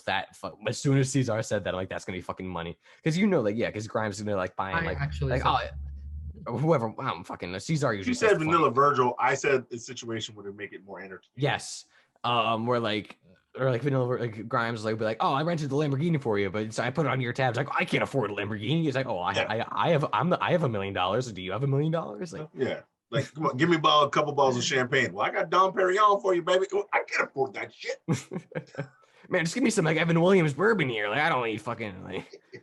Cesar, who do you see coming out on this? LA Knight or Cameron Grimes? Yeah. I got to keep it going because I was the only one who picked him during the ladder match. You did. And here's the crazy thing again. Once again, he's new, and you're building him great, and you already gave him like, it's gold, but it's fake gold. It's not really like a main title. But yeah, for the entertainment value alone, because Vince loves his entertainment as much as his sports. For the entertainment value alone, until LA Knight gets pissed. Yeah, LA Knight gets pissed at Cameron for being too expensive as being his butler, and challenge him to a match of like Takeover for the belt and out of his butlership. LA Knight's got to win. Okay. To keep, I feel like LA Knight wins because the thing is, he never put a time on it on how long Cameron Grimes had to be. Exactly. And so eventually he's going to get pissed about him. Cameron Grimes is either going to be horrible or, like I said, he's going to be pulling. You said a cigar, man. I buy Cubans. I'm rich, baby. I buy Cubans. You can't afford Cubans? Smoke this Cuban, bitch. And then like LA Knight's going to be like, you're too expensive as my butler. So if you can beat me, I'll give you the title and you'll get out of your butlership or some fuck shit like that. Or 2 out of 3. I only have like 2 or 3. One side thought to this when I was trying to choose. They love their rubber matches. So LA Knight won the ladder match. Mm-hmm. What if Grimes wins this match? And then at TakeOver, the rubber match and some other fuck shit stipulation. That's the only thing that kept me from my decision. But ultimately, but seeing as how value, I believe LA Knight is going to win. Seeing as how it's heel face, like I said, I think the best way out of that rubber match is LA Knight's like, fine, it's everything or nothing. You're out of the butlership and the $1 million championship if you can beat me in like a 2 out of 3 falls. It's So double. that way Ooh. so even if you beat me 1 fall, you're out of the butlership. But if you can beat me twice, you'll win the $1 million championship and I'll be out of the butlership. What if shit like that. What if Grimes throws it in his face? Okay, but if I win, you become my butler. My butler, yeah. Turns the table. Like he says, if I win 2 in a row, you become my butler. Yeah. Like if you win 1 of the falls and I win 2, fine, I'm out and I win the title. But if I win 2 in a row, you become my butler and I'm the new $1 million champion, which would be great also. Because LA Knight would just be macking with the bitches in the background and just not giving a fuck about. See, people, NXT is way more entertaining. We had this long conversation about just this one match we're all invested in. And when it comes to talking AEW, it's like a chore. But we're talking, we're motivated, we love this product. It's gonna be exciting no matter what happens. I gotta tell you, Mangria, we love wrestling, but they don't book AEW like we wanted to book it. Or no, not like we wanted to book it like anyone. With common sense. Yeah, if you literally go back last week and listen to my Elite Hunter fucking theory story, if you can't tell me that shit wouldn't be gold, if this motherfucker chased Kenny around from promotion to promotion, causing him to lose and going to sad Kenny, then maybe going crazy and going to Japan cleaner Kenny, Jesus Christ, that would be gold. I will say, Mangria, when I turned on AEW and all of a sudden fucking Ron, Jeremy, Buck came out, both of them came out, I thought to myself, what did I do in a past life if reincarnation is real? What did I do in a past life to piss off God to where I was born and I had the fate of doing a podcast where I have to review wrestling and I'm stuck here watching this right now? It's just, ugh. And then fucking Kenny came out with it. Now I'm getting mad again. Let's go to the next match. I guess the main event, Adam Cole versus Kyle O'Reilly in a straight up wrestling. They're going to have a fucking hour. Okay. Yeah. So because it's going to be Cypher and face-to-face will eat up the time in between matches. This is where my rubber match theory comes into play yet again. Kyle O'Reilly defeated Adam Cole in that incredible match they had before. Okay. I'm thinking, fuck shit certified. Adam Cole defeats Kyle O'Reilly and possibly Bobby Fish. I don't know, but I'm just saying I think Cole takes it this time where he says, okay, I beat Kyle O'Reilly. Your next Cross and the next takeover, it's going to be Cole versus Cross. That's what I'm thinking. Okay. So I think Cole wins the straight up wrestling match. Cesar. I'm also picking Cole just for the rubber match. Mm-hmm. Yeah, it's got to be Cole. I'm going to pick a wild caveat. Wait till after Bretsky. Yeah. I said I'm picking a wild caveat. Did I say what it was? Get your drunk ass over there. Wait till Bretsky makes his pick. But I'm definitely gonna pick Cole. I honestly think maybe next takeover will be Johnny versus Cross, unless they do it on regular. I think so. Bretsky, Cole, O'Reilly. See, I'm mad because now I'm in the Mangria position of I don't want to pick the same as everyone for like another match. Yeah. But we picked different on the AEW stuff, so yeah, because we're honestly, me like you're opposite Mangria on the tag match. Yeah, because that's the only one. So you would have to go. You have to go opposite. You have to go Kyle to be opposite of me. For NXT.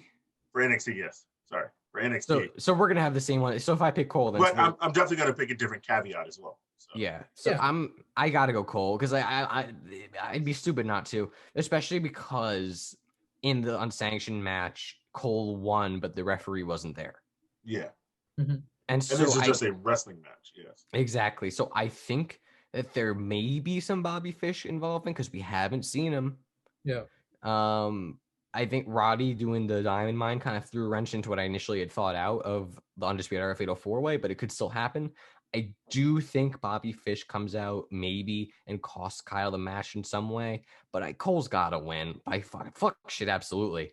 But I think Cole has to win, and then they have a rubber match of like a 3 Stages of Hell match or something like that down the line, or an Iron Man match or something. But no, Cole, I want to pick O'Reilly just because to be different, but I have to pick Cole. Cole absolutely have to pick. You said your caveat earlier, didn't you?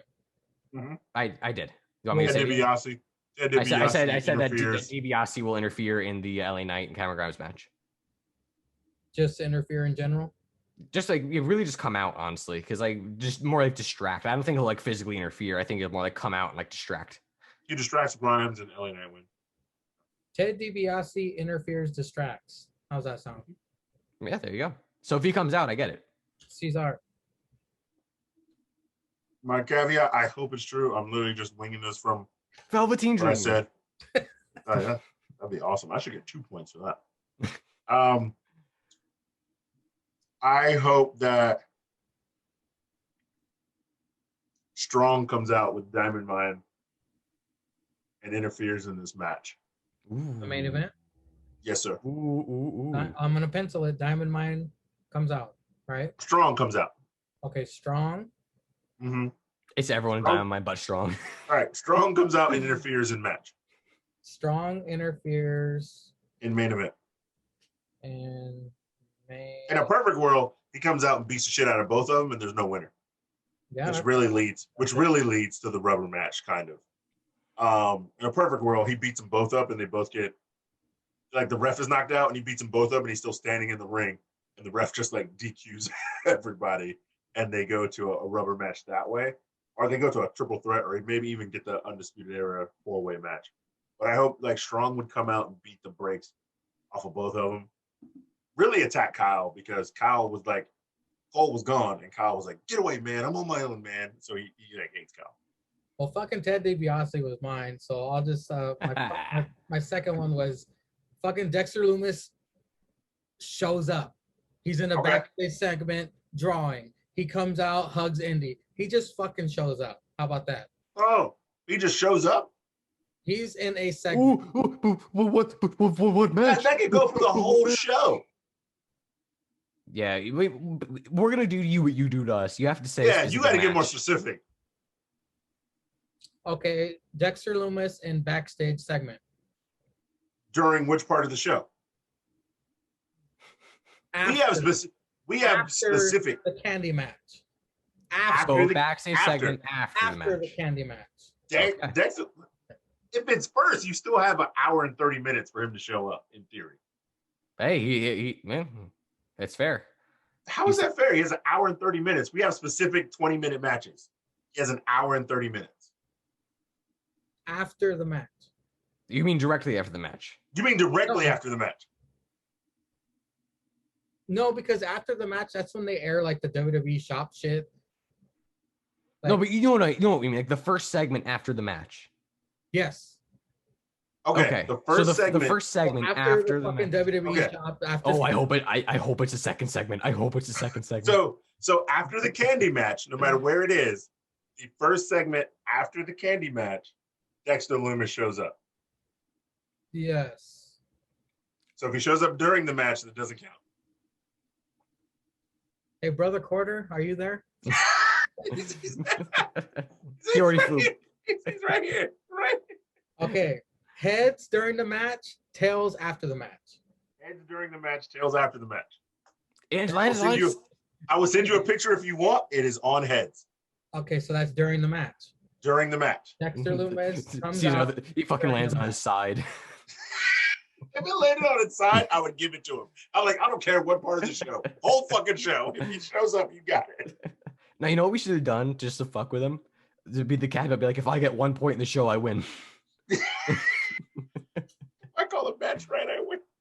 All righty. Those are our caveats. Those are our predictions. All right, go through them so the people know.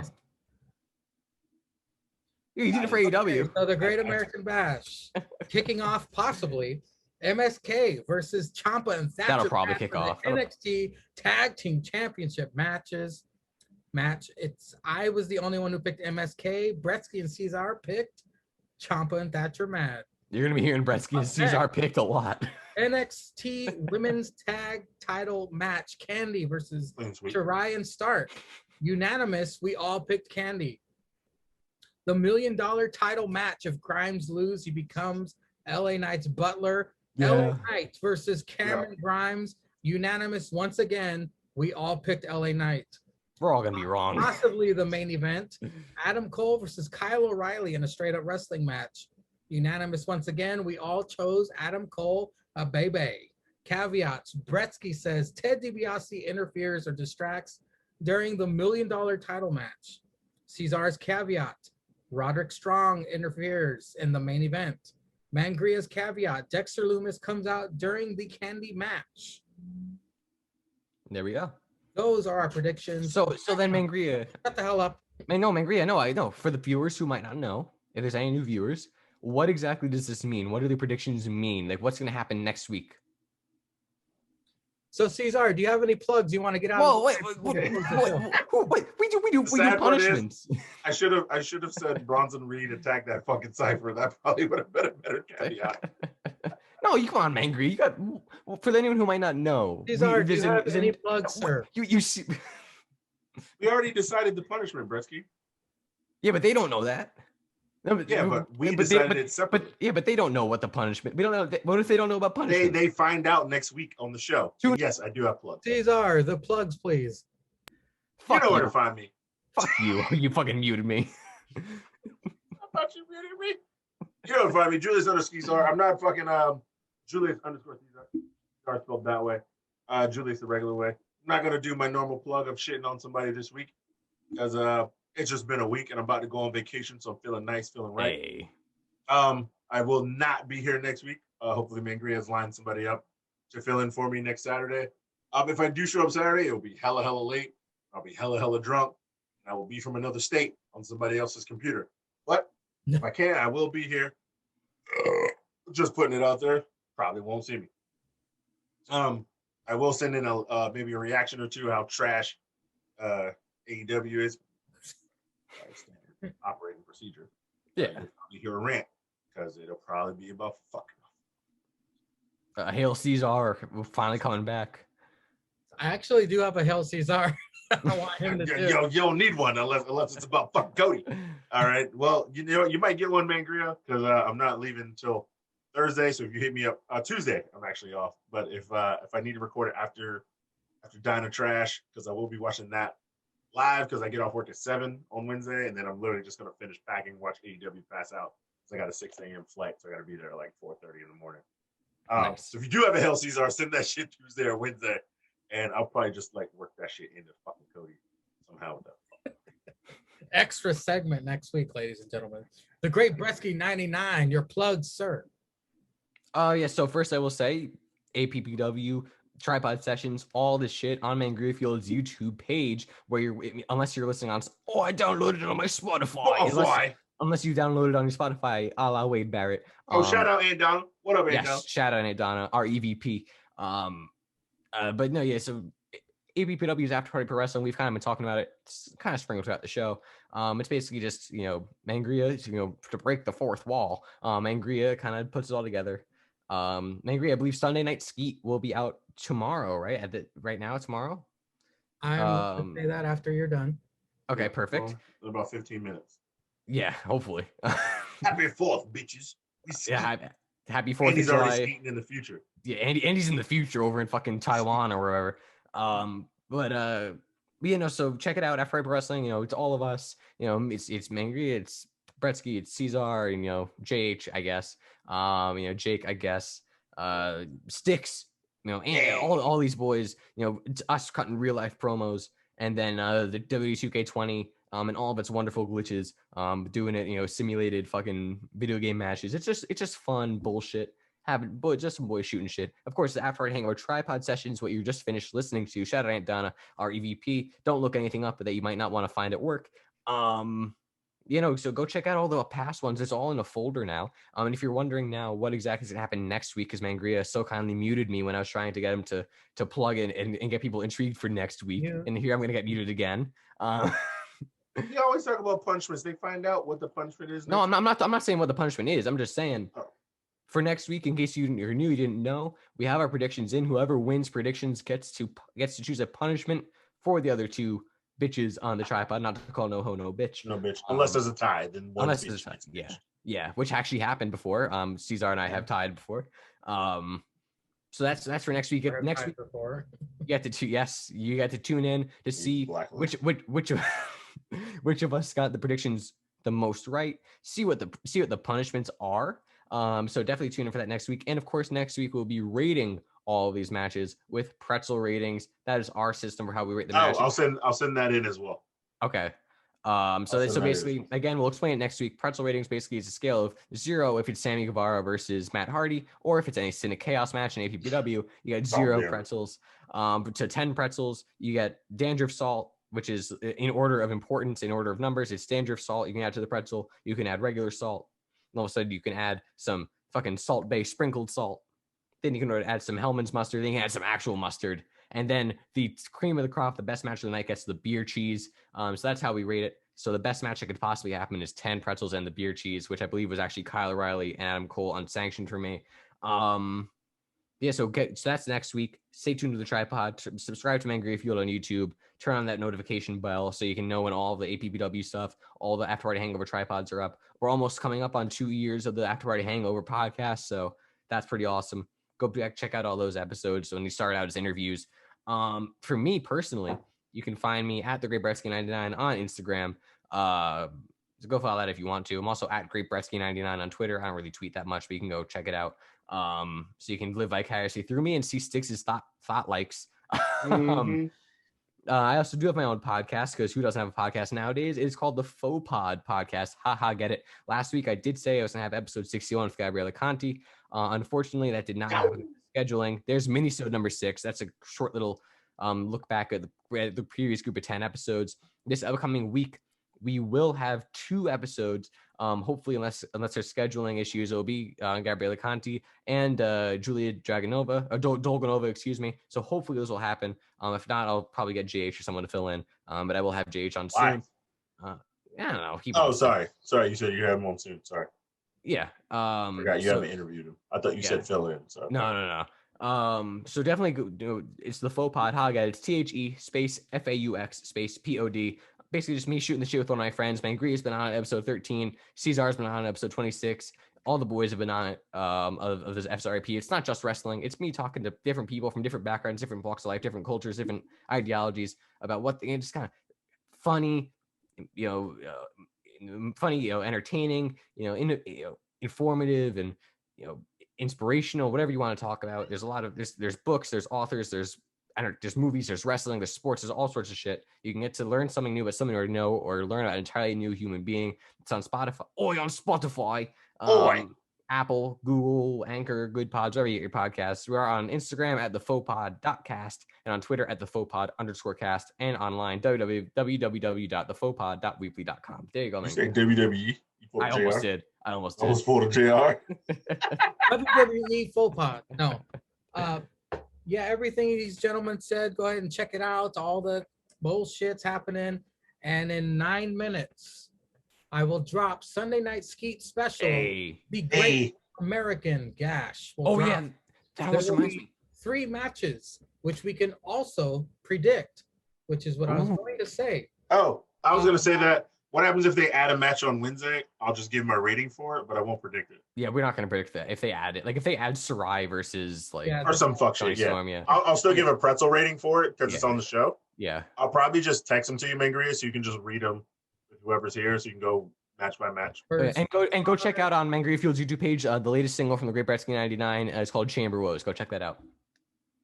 It's fucking up big time. I don't know what's going on here, but anyway. For Cesar and Bretsky, you two I'll get your predictions for this just for fun. It's Lord Jake and his obsessed fan, Kay Yosef, the new APPW Women's Champion, in a mixed tag match versus Cynic Chaos and Rosemary, who are coming off a victory from the Elimination Chamber. We'll start with the Great Bretsky, who is taking this mixed tag match. There's a lot of factors here. Cynic just sucks. Yeah. And he didn't actually get the win. Snoop Dogg decided to hit a hoe last Elimination Chamber. That's why they got the win. I don't know what was going through his mind. I think he smoked some of that fucking. He was like he had a bad strain before he came out.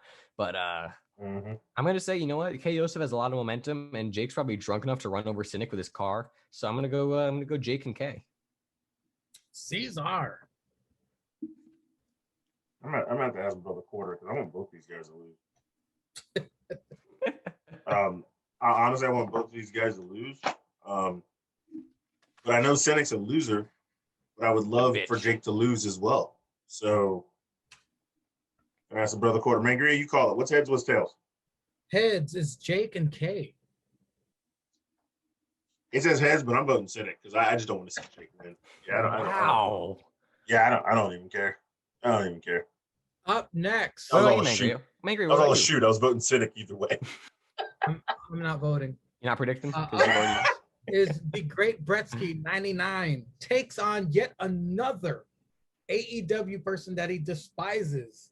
He debuted at the Elimination Chamber. The Great Bretsky 99 versus Orange Cassidy. Is he paying him off too? Is he paying this guy off too? Like he paid off Austin Gunn, so he can actually get a win to get into this chamber. I don't believe that was ever verified. He's using sorry, good Bretsky. I am the good Bretsky, of course. Good Bretsky. I know your counterpart, your friend, associate. The Great Bretsky paid off his friend Austin Gunn to cut promos and to give him a win so he can get into the chamber because he was on a losing streak and depressed. We all seen it. We all seen it for 3 episodes. I don't believe that was ever verified. I don't believe that was verified. It was verified on YouTube when he wore a robe for 3 weeks and he tried to mac on a bitch who didn't blink for 8 minutes in a club. He tried to mac on a bitch who didn't blink in a club. So she must have been a robot or a fucking rubber doll while wearing a robe in a club and then mad when he went to VIP. He's just that cool. He is. He's that cool that her eyes didn't even blink. Yeah, she was like so surprised, like, oh my god, that's that superstar of the year, Great Bretsky. She's like, whoa. Hey, maybe man got game. I don't know if he's got game or not. I ain't really. You know what they say about young Jewish boys? They got mad game. Mad game. Yo, bar mitzvah money strong still. I mean, maybe she was captivated by the Cameron Grimes money and the bar mitzvah money, and I don't know. But he's fighting a Senior Orange. Freshly squeezed. All right. I'm gonna flip again because once again I don't care who wins. So I'm gonna flip again. Mangria, you call it. What's heads? What's tails?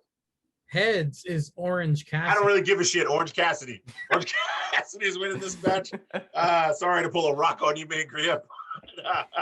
Yeah, it doesn't matter. It doesn't give a shit. Hopefully, Orange Cassidy. Dazed and confused, and he's not 100% because he sees people from AEW backstage, and then he's hoping it's Max Caster, ass blaster, and he starts marking out again, and he gets hit with an orange punch and loses. Sorry, your friend, your associate, the Great Brett. Just in, I heard that Orange Cassidy is going to try. Oh shit! Oh shit! I'm glad I picked the right one then, baby. Who's winning, you or Cassidy? Well, I'm the good Bretsky, but I would have to imagine that the Great Bretsky has a game plan because now, unlike when Austin Gunn showed up out of nowhere, he got kind of all of a sudden out of sorts. Same thing happened with Orange Cassidy, which I'm sure we'll talk about on the next Dynamite, whenever that is. But he has time to prepare for a match now. He's had time, and he's very upset at the conspiracy that's been going on. That's been perpetrated by 10 cunts and by the backers of APPW. So he's kind of been mad about that. So he has a lot of things to take out. Yeah, wow. So yeah, it's crazy. I think I might have the same strain of pollen as you, Caesar. But so he's mad. He wants to take it out, and so I think he's gonna win. He's gonna whoop Orange Cassidy's ass. He's gonna make some orangeade out of him. The main event of the Great American Gash sees there's only 3 matches. Man tag. Yeah. The Bucket Club. Trios. Entire Bucket Club will take the trios match. Brock Lesnar teaming with Matthew J.H. and Zank Chris Bretsky.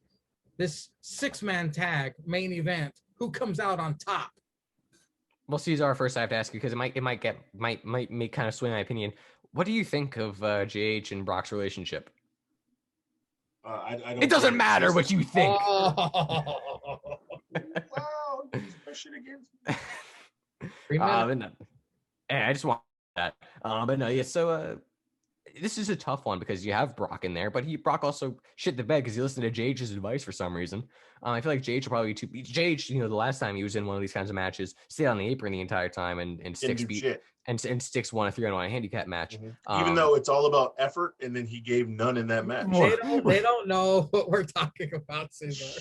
JH knows and he watches. Don't your body. Don't your body. I just gotta say, Cesar, when I woke up and I got all those messages and I saw JH, I saw the one that says it's all about effort. And I'm like, I said to myself out loud, this motherfucker just said effort. And I see you right up underneath it. This motherfucker just said effort. But no, I think that JH's gonna be too busy ogling Brock, and Brock's gonna be sexually confused and be like, I don't know what, or he's gonna get his whole fucking Charlie Brown. Then Zen Chris is gonna be too concerned because he heard that no more words might come back as Jeff Hardy's theme song in WWE. So he's like, oh, and so I think I think that also it's the holiday. They're mega pounders. They're gonna be fucking focusing on the barbecue, and Jason making sure he's getting trying to eat dogs and drink beer. Yeah, exactly. So I'm thinking that Fucking Club's got this. Okay. I thought you were gonna say, and Sable's at home packing all her luggage, getting the kids. Hurry, let's leave. He's gone. Cesar, who's coming out on top, the Fuck It Club or Brock, the Mega Pounder? I'm pretty sure the Fuck It Club will be coming out on top in this match. If we don't, it is because of Thirsty Thursday, because we'll be celebrating at the Cantina, and yes, that's a spoiler alert that nobody knows about yet. I don't know if you're doing that Sunday. We'll talk about that later. But yeah, it's Thirsty Thursday at the Cantina. We are having a celebration. It's a special Thirsty Thursday. Big Brunch Cantina. You'll hear about that later. Don't worry about that. It's going to be good times. That would be the only way the Fucking Club loses, is that we stay at Thirsty Thursday, wait until Friday, wait until Sunday, because, Plan B's on us. So are you choosing the Fuck It Club?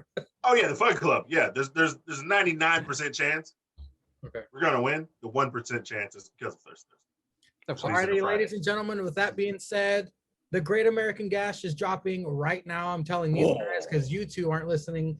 I mean, these two are listening right now, so they know. Everybody else can be watching this tomorrow. So, like I said, WWE Dynamite. A kiss your sister finish. Until next time, ladies and gentlemen, all hail Jesus Christ. You can't say that. I'm Jewish. Fuck cynic. Fuck cynic.